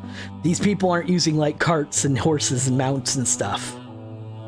These tiles are all the Great Sea, we can't access those. So this is all Grand Barn. This tells us what sort of materials we'll get from Grand Barn at the end of the chapter. And if the tile has a special thing, like a forge, it'll show up here. This icon means we need to scout. This icon means that's the next story progress. So you send who you want. Hunters actually make scouting much easier. So they multiply the time. You take way less time to do it. Warriors are not as good in scouting. They can scout, but they aren't as, they'll take longer than normal. So yeah, it says it'll, between the travel time and the days to complete, we'll be at day 25 by the time we're done. That's entirely possible, Danny. While we were doing that, Lokshin healed up, by the way. If she wasn't doing anything, she would have healed faster. The previous night, the tower where Vic had arranged to meet Lokshin and Danny is a place that he often used to escape to as a boy. He knows its rooms and floors so well, he could survive being chased through them. And now I wait, I suppose. Dust gets deep as rain puddles in here. Alive is alive, though better not to be, maybe, if that beast breaks through. Beast? Ah, you're still there. It's a picturesque old tower, perfect for a plot twist. Weathered and sagging, it defends nothing now, not even from rain. But as the old will tell you, precious things go overlooked in a ruin. What lodges amid the bones of failure is often the dream that drove it. That book. Why have I never... Easy there. I guess you're wondering why I'm talking to myself, huh, Beast? I'm also wondering. Vic bends to put it loose. That book, heavier than its slender spine suggests. Wildermyth. Look at all this. It's full of strange stories, the folklore of folk long forgotten. The Chained Boy. Gives no great insight. It's the uncomfortable story of a boy shackled to a rock by his parents who sends his spirit free, moving through the links of the chain that binds him. The Tears of Oak Woman is a weird, rootless tragedy of a woman made of oak who stands on a sea cliff and is eaten by termites as she waits for a driftwood love to wash ashore. The flotsam beauty flows forever past the edge of the incoming tide. The Grambarn Dancer claims there once danced a woman in so many spinning circles that she stopped moving and everything else began to turn instead. Vic reaches the last word of the final tall tale. A few blank pages are left. This book. Something in him feels like it's coming loose, but he can't tell exactly what. There's room in it for another story. It's cold. I'm stuck here. Right then, I guess this must be the beginning. Here, in our yondering country, Vic writes, words are ready. Omens have formed in the fabric of everything, and he's beginning to recognize them now. Some are just misgivings. They've crept through his body like a sourceless aches one wakes with. Others are more substantial. Now they seem lightning plain, a promise of thunder. For in the wild black woods where birds once belled, a hateful silence churns. Pain lights Vic's head, subsides. I made it to morning? He lowers his bleary eyes. His story lies before him in luminous script. Empty pages have sprouted behind it. Why do I feel powerful? Alright. Pulls a spoon from his pocket or a staff. It's sturdy, has a palm-loving twist. Well, Beast, it's time. I'm getting out of here. A rager is our foe. It charges without seeing, misshapen tusks swinging wildly. So, this is our type of caster. They use a special element called interfusing. Interfusing, mingle the mystic's life energy with a blaze or piece of scenery. Infused objects grant vision and can be used for further purposes. So, if we move forward like this, we have interfuse with object and use the object to attack. Use the infused ability to connect with fire or scenery. Different types of scenery give different effects and abilities. Many let you use the scenery to damage enemies. So if we use not attack scenery, interfuse. It tells you what spells you can cast from that object. I will choose this so I can cast Constrict, which will inflict Hobbled, which prevents the target from moving more than one, halves their speed. Now you can interfuse with 2 objects at once if you wish. But if this hits, we win. It doesn't! So let's try this, the cooking pot. And use Shackle.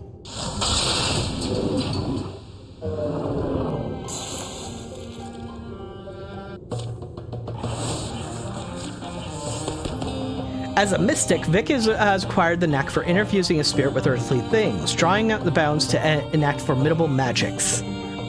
Spirit Blade. When allies stand directly adjacent to an interfused object, they gain 1 bonus damage. Interfused blazes can be used to grant nearby allies fiery attacks.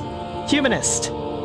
This gives more interfusions to items like that are mechanical or tool or shards or whatnot. Earth Scribe. Allows allies made wall with interfused objects. Why, hello there, Thea Galero. Appreciate the follow. So yeah, Earth Scribe lets them interfuse better with stone and bone. Happy New Year to you too. Not New Year for me yet, not gonna be for many hours, since I'm West Coast US, but yeah, for a lot of folks, it is definitely the New Year. So I'm gonna go with Earth Scribe. 0.5 armor, he's the only one who can equip it, but that will give him armor, because it'll put him past 1. More monsters roam the ruined halls and rattle the rotting furniture. But Vic moves quietly, sensing his way in the dark. Daylight lands on his wrist, cool wind soothes his tired eyes. Did I make it? I did, didn't I? He closes tower door, gentle, to make no noise. That was the Mystic's art, that it did. Right, Tower? Where'd I get it from? Could it just happened? Is it just one of those things? Things a man's born with, that might blossom in his life when he needs them. Only a story's supposed to work like that, and not for someone like me. Vic? I don't suppose I could get folks to call me a wizard. Vic, you alright there? Hey Vic, something happened? Yeah, I forgot you two were coming. I'm sorry, I just had the weirdest night and day, and me and this boulder I'm next to barely survived. Yeah, see the smoke on the horizon? That's from the town. Yeah, that's Grand Barn. It burned? Things are different than they were. Yeah, well, I don't know if you've ever seen something quite like this. Monsters? Sure we have. We slay monsters. Well, I'm a wizard. So, now it's time to assault Sedolf's boast. You've discovered a new site. It's still under enemy control, though. Click the banner to assault it. After you scout, you almost always have to assault. There are many ways to cook an egg, but let's unify our approach as much as possible. A perfect understanding isn't likely to emerge. What these beasts are, where they come from, what drove them to attack the town of Grand Barn, but letting them nest here feels like the wrong idea. Who feels confident in their bones? Got a good, easy plan? Sure, well... So, these are where the hooks come in. Based on courage or stoicism. Back at my house, it was pretty simple. Kill the beast before it kills you. Courage. I just came out of there. If we're methodical, patient, we can fend them off at least. Stoicism. Sometimes if they have a percentage chance to fail, they will tell you what percentage chance is before you choose something. Otherwise, all you're choosing is if you get a buff for the next fight, what buff you get. So I'm gonna go with Stoicism. Stoicism. All heroes get 1 armor and warding. So 1 damage reduction for each. Raccoon, scrambling through the shadows, its barbed appendages eagerly twitch. These guys are ranged attackers. Action points. Every hero has 2 action points every turn. Different abilities have different costs. If it has that orange thing in the diamond, that means it ends turn, no matter what. This shows it's just a single action. This shows it's a swift action. Free actions cost nothing. The action points your selected hero shown in top and bottom left. You can hide display in options interface. So yeah, up here and down here. So to open the door costs a swift action. So Danny is the least likely to need a swift action this turn. So let's go ahead, open the door. No enemies. Okay. Let's get someone near one of the doors. Danny will wall with Lushin, and Vic will come from behind.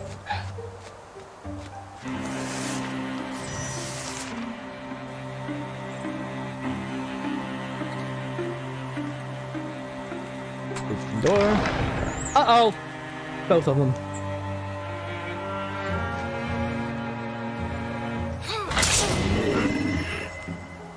Okay.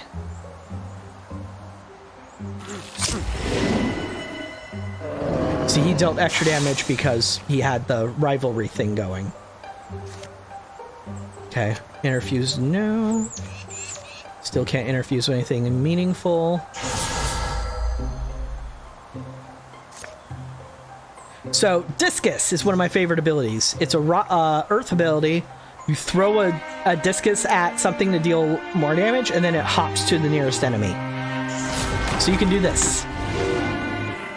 Man, everybody's getting stunts.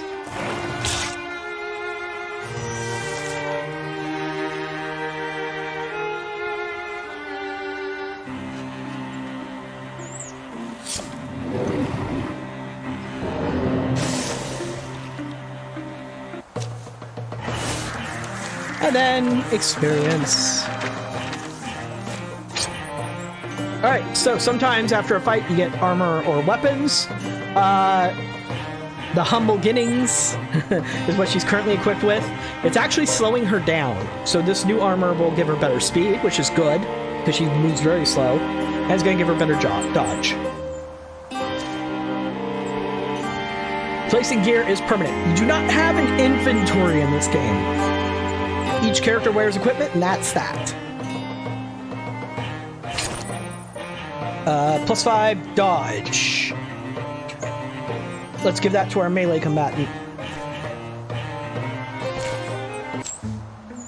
The last misshapen creature folds its bone and dies. Blue fluids darken the dust. Why is it that color? It's not regular blood. It's not. And the thing just calmly shuts its eyes. Today is put reality in a spiral, kind of. Yeah. Day drops, day rises. Dusk is sweet, the sunrise sweeter. It's not long before they've cleaned the old tower up a bit. I always liked its weird stairs and stones, and it did save me. I always knew this morning would rise, when I'd gaze in the sky and see destiny for myself, a destiny to inspire song. Let's not wait to be overrun. We're a company of heroes now. We'll walk the land. We'll fight. People need us. We'll give ourselves a name and make sure that it's one they'll sing. Sounds like you thought about this. Name the company. So they'll give you some suggestions. We call the Kinsmen of the Leopard. Well, how about the Militia of the Fist? Maybe the Hound Sons? Or we can choose our own.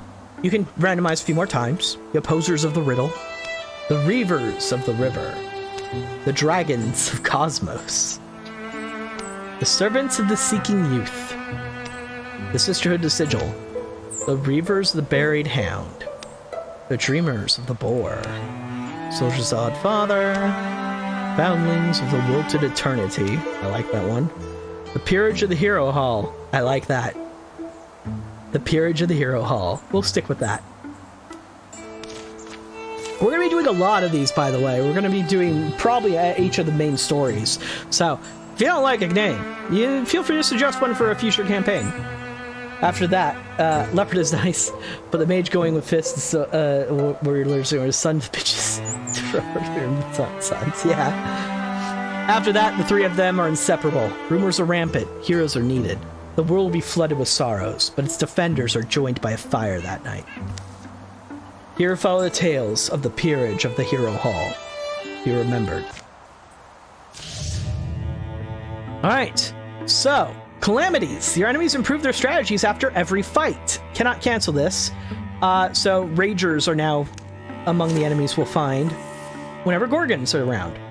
These are the different factions of enemies. There's the Deepus, the Drauven, which will not show up in this game. Only 4 out of 5 show up in each game. The Mothragi, the Thrixel, and of course, the Gorgons, who are the main enemies of this campaign. You can also view it like this. So they have no buffs yet on the others, and the only calamity we have is that Ragers got added. Sir not appearing in this game. Yeah, Robin. Not appearing in this adventure. So, after you complete the tutorial, you now talk about legacy points.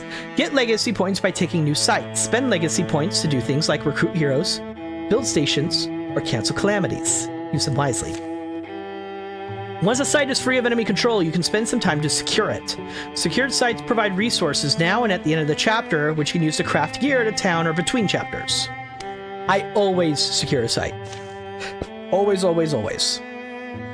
The site can provide resources now at the end of the chapter, spend resources to upgrade your hero gear and army, and I almost always, unless I'm on a time crunch, I select find an item. Takes longer, but it gets you an item at the end of it. Now, remember how Danny was good at scouting because he's a ranger? Mystics are good at building these kind of things. So he gets 2 times faster labor than someone else would.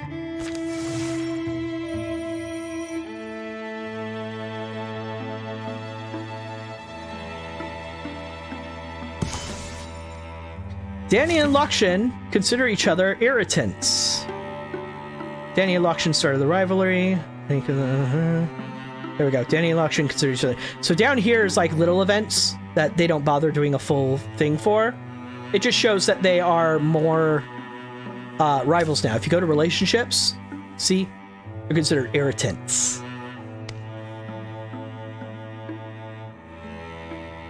Okay, so I forgot about this. You can lock relationships down. Like if you want it, so in any time these two meet, they're going to be rivals. You can do this to set that up. So when your rival stunts, you get a 35% chance to stunt until you successfully stunt. Huh, it's not letting me lock it. Weird. Well, 10 block when walling with Vic. So yeah, relationships are buffs. Even rivalries are usually offensive buffs. Loving relationships can also be offensive buffs. A throat delving through the mysteries of Citadel's boast has proven rewarding. Perhaps one day they'll tell us our story in this very spot. Citadel's boast will return to the hands of the common folk. While they tend to it, the site will provide resources at the end of the chapter. We get 1 hide, 1 ingot, 1 spell thread. And someone gets +6 stun chance, which is, it's pure percentage, basically. So yeah, Danny is not very good at stunts at all. At all. So we shouldn't be depending on him getting stunt chances. We should be depending on him dealing more pure damage. So let's give it to Lakshan. Alright, now we can actually recruit someone. It's going to cost us 3 legacy points. We only have 5. But that's okay. Every single time we scout and do something elsewhere, we're going to get more legacy points anyway. And as you notice, we have free slots. So let's go ahead and recruit somebody. Alright, so it looks like this is going to be our new recruit, the cowardly leader, Mary. No, Danny, I wouldn't. It didn't take long to trek back to Granburn, and the town still seemed like the best bet for finding another able pair of hands. Wait! It's you, from the Heroes? Right, anyway, I was hoping you'd come back. Everything alright? Oh, everything's fine, and that's just it.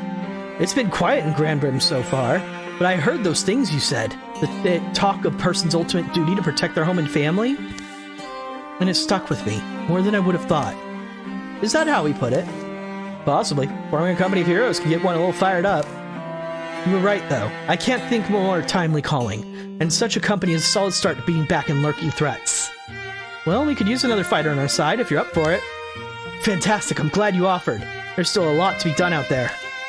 Far be it from us to turn you down, then. So you get to choose what class you get to be. I'm gonna choose Hunter. Now we have to actually prepare the recruit, which is getting them gear, training them, that kind of thing.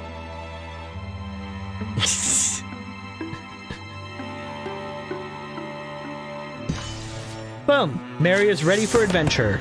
He is a greenhorn hunter. Alright, ambush basically lets him overwatch a specific area. Crippling strikes. Whenever he attacks, ranged or melee, he applies 2 hobbled, which it reduces their speed, or he can also get fox flight. I would like him to hobble an enemy. Alright, let us scout here.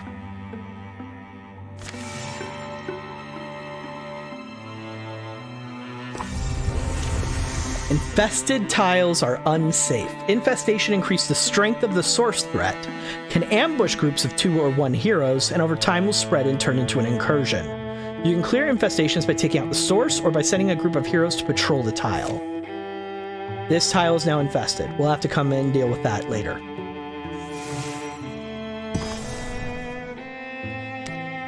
The Rift of Flynn.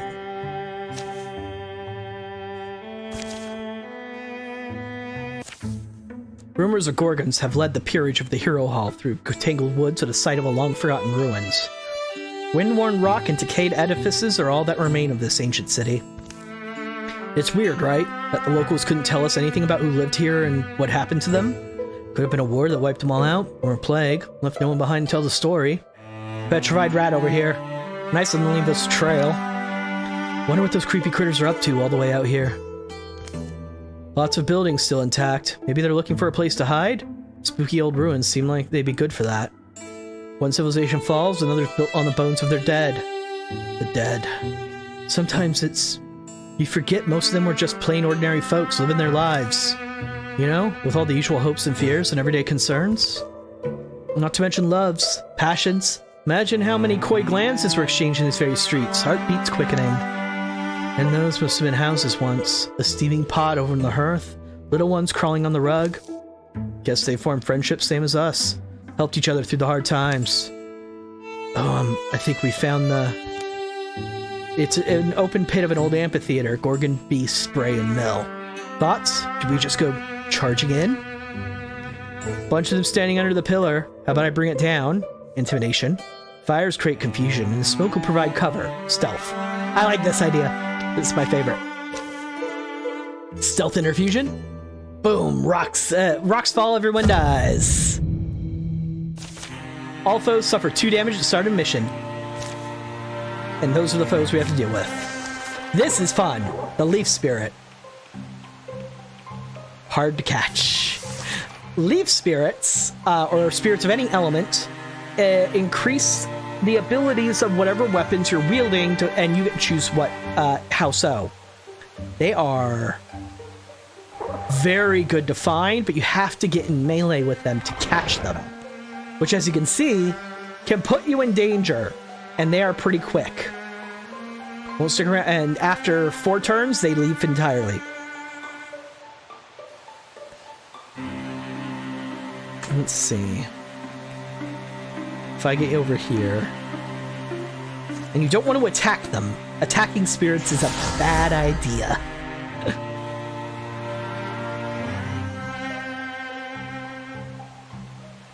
No, let's just use Discus. Yep, because of 2 damage we dealt on the story event, we managed to weaken it enough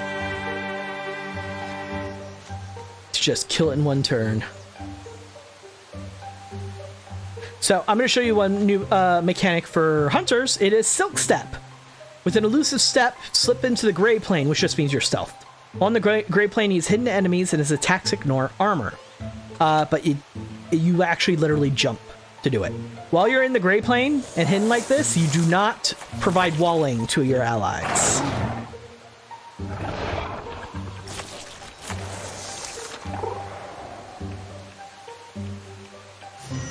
Alright. I am still going to risk it and get Danny over the Leaf Spirit. Alright. It's alright, little one. But what a story you'll make. You can replace your tier 0, any of your weapons automatically get upgraded to tier 1 if they are tier 0, and they become an element. So either you can make it a dagger, or can make it a bow. Since Danny's going to be ranged, you can also choose not to do that to either of them, and just get a free legacy point. But we're going to give Danny an upgraded bow. He now gets Thorn Howl. We do get to rename this if we wish. A well-made bow imbued with wild-growing spirit of leaves. On stunt, grants 2 temporary health to the hero. It's not really a big deal because like I said, Danny isn't going to be using stunt stuff very much, but it is going to increase his damage anyway. Also, it gets a cool design. We can change this name later if we want, but I like Funhelm.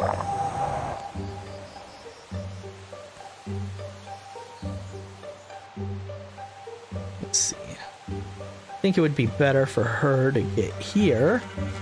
Attack this dude from a distance. So see that? How that arrow, the damage arrow on the Rager changes from here to here? That's because this is considered flanking. When you flank an enemy, you have a 100% chance to hit them, and I think it pierces armor. But he already pierces armor because he's hidden anyway. Armor. So yeah. Okay, let's get him here. Interfuse this. And once again, discus from here to here. Fun fact, number of kills you get if you participate in the battle doesn't matter. Experience is always distributed evenly, or as evenly as it can be. Bonus damage. This is something Danny might want, but it would lower his accuracy. So, give it to Mary.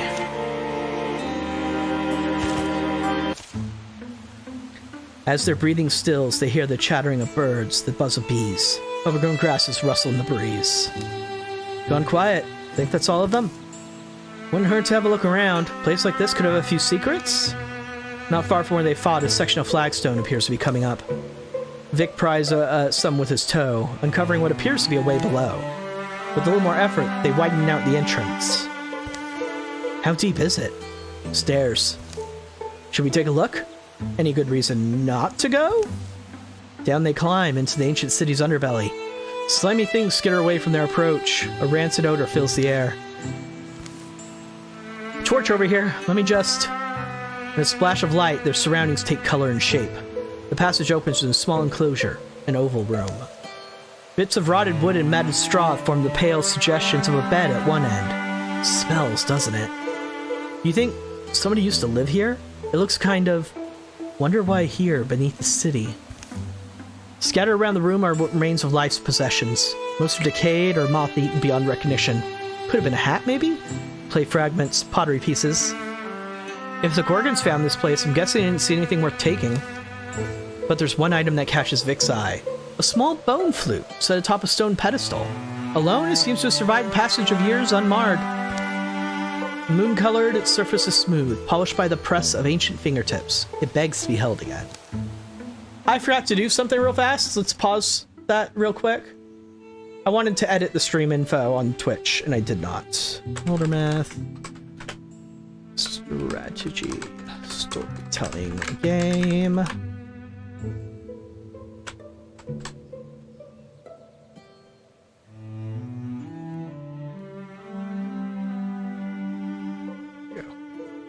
Yeah, YouTube's not going to change. If I wanted YouTube to change, I have to create an entirely new stream. And I didn't want to do that. I wanted to make it the same stream. Because bring it down and asking people to transfer to a new stream is dumb. It's not a very good idea. But Twitch can be edited while live. So I forgot to do that. Alright. You've got this look in your eyes, Vic. Oh, we all have songs, don't we? Melodies that crawl around in our heads, even if we don't remember the first time we heard them. And so I was wondering what it sounded like, the music these people like to play. The way it's placed, I think it is treasured by the hands that held it, well looked after. Take the flute or leave it. We'll take it. The bone flute gives warding and extra charisma. That's something that Vic looks like he could use. Though Danny does have real high charisma. So buffing that sounds fun. Vic moves forward and carefully plucks the flute from its stand. Whoever made this, would they really want it to lie here forever, in silence? Think maybe it'd be a waste, is all. And taking it, yeah, makes me think the things we leave behind. Maybe it's the nearest we get to immortality. They put out the torch, make their way back to the surface, and seal the passage behind them. A song would be nice for the road back, one that'll lift the spirits. Alright, so the Gorgons, the Rager now, will deal 1 more damage than normal. Can't do anything about it, can't stop it. It's just something that's going to happen from now on. Alright, secure, find an item. Uh-oh. It's starting to spread. Here it is too. They're spreading real fast, actually. That is unusual.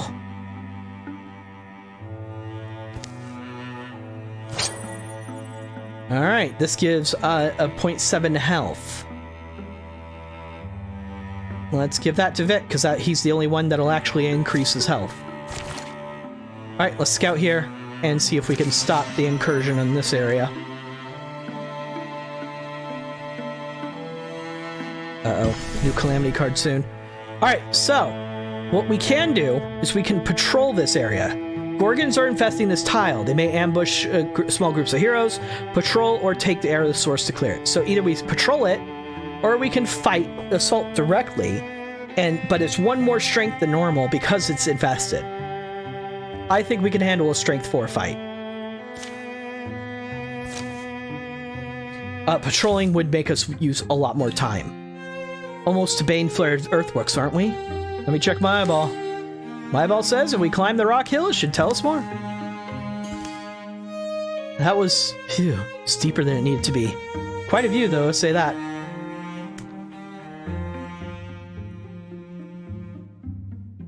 Bye! Sorry about that. Got a Twitch message that we should not get. That was, phew, steeper than it needed to be. Quite a view, though, I'd say that. Top the highest hill. Ooh, something's... Ooh. Vic, this isn't safe. Oh, eyeball, you've done it again. I just hate when he talks to his eyeball. Alright, so, come on, Vic, leave it alone. Let's head down. No percentage chance of failure. Let's hatch it, or call it breakfast. Percentage chance of succeeding is only 31. We're not taking that chance. Oh, eyeballs, stay your Sultan floods. They pick their way down, and not a moment too soon. Up in its nest, the mother eagle lifts lights for a moment, but does not settle. Oh, she's massive. Definitely a crag eagle. It's coming this way. Alright, yeah, that was pretty close. Lakshan, you alright? Ruffled is all, but okay. I'm okay. You? She's back on her nest. Give us a little warning swoosh. Feel better when we're further away. Farther away. As if by magic. Eagle Feather Talisman. Also provides 0.7 health. Let's throw that at our tank, shall we?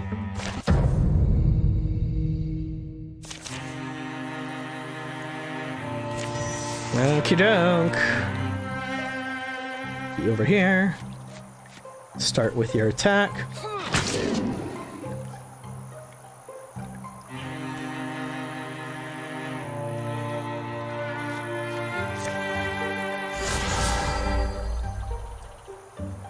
Discus! Damn it. Flank an enemy with 90 degrees or more from a previous attack that turn. Increases. Okay, so it only increases your hit chance. That's still super useful, don't get me wrong.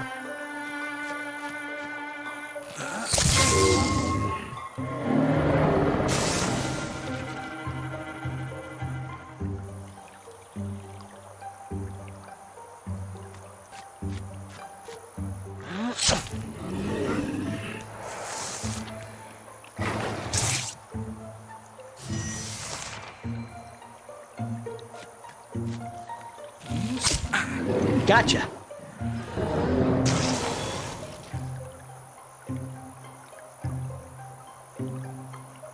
Just double checking what some of those icons up there were, because I barely use them.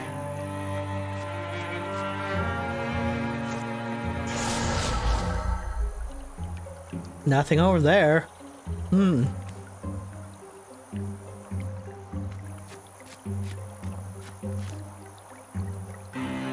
So either they're in this spot, or they're inside the actual house.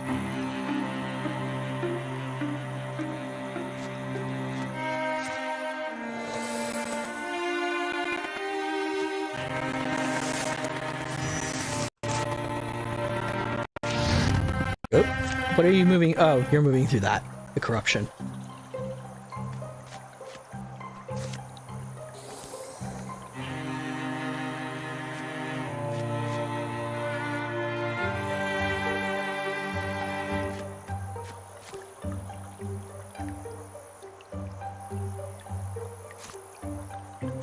Withdraw so we can interfuse with something else, like this.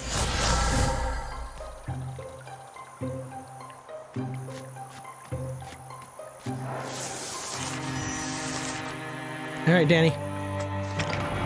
Aha! Well, that's it. Something else is still around.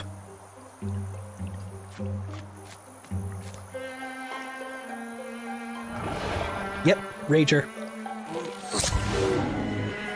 So he actually got a stunt because he had extra percentage from his rival getting a stunt.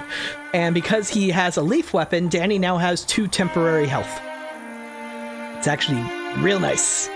My favorite are water weapons. If you get a stunt attack with a water weapon, it gives you another action point.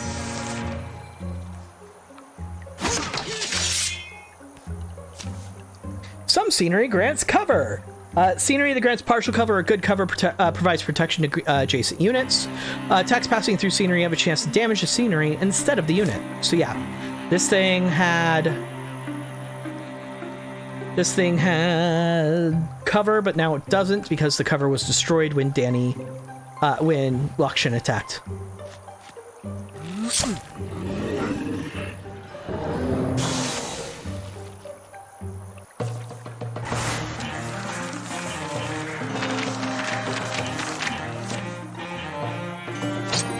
Right. Plus warding. Vic could use some warding.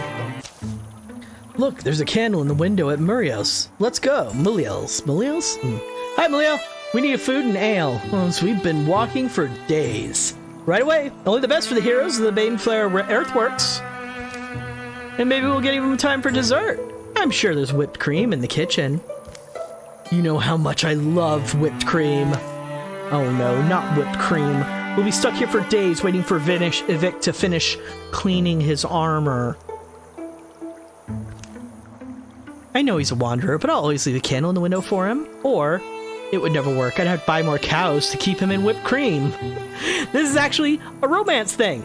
If we do this, then Vic will fall in love with this NPC, and they won't fall in love with any of the people in our party, but Vic could have a child with this NPC. I think we're gonna go for it. I never thought I'd fall in love, but Malia will always be my light in the darkness. Uh-oh, the Gorgon get a new monster, the Bogmore.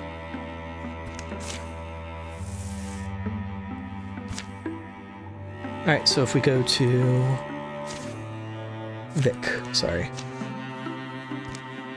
So yeah, it doesn't even add it to here, but he is in a relationship. Let us... Hey, Mary. I need more gay. There.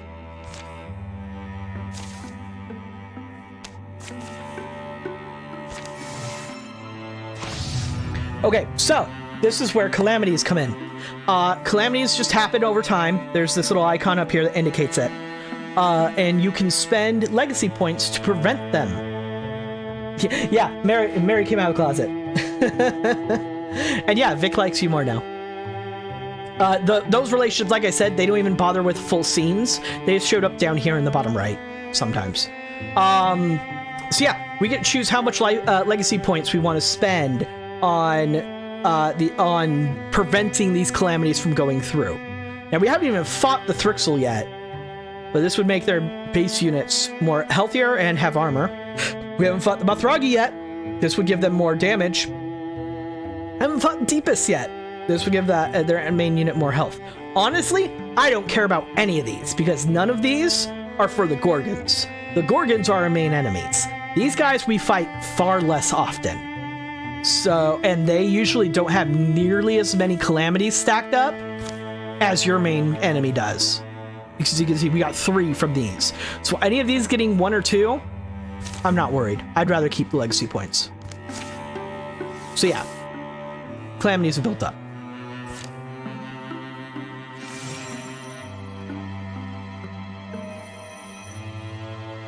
Vic and Mary have started flirting. Vic and Mary have fell in love. What the fuck? Vic! Vic! We just gave you someone to fall in love with. Okay. Whatever works. The more Lakshan does a stunt, the more Danny does a stunt. So, let's give Lakshan more stunt chance. Alright, let's go scouting. Unfortunately, now hold on, before we do any further. Know this, we can build a bridge from here to here, or here to here if we wished. It takes like 100 days, but you can do that. Sometimes you have to be able to create paths and whatnot.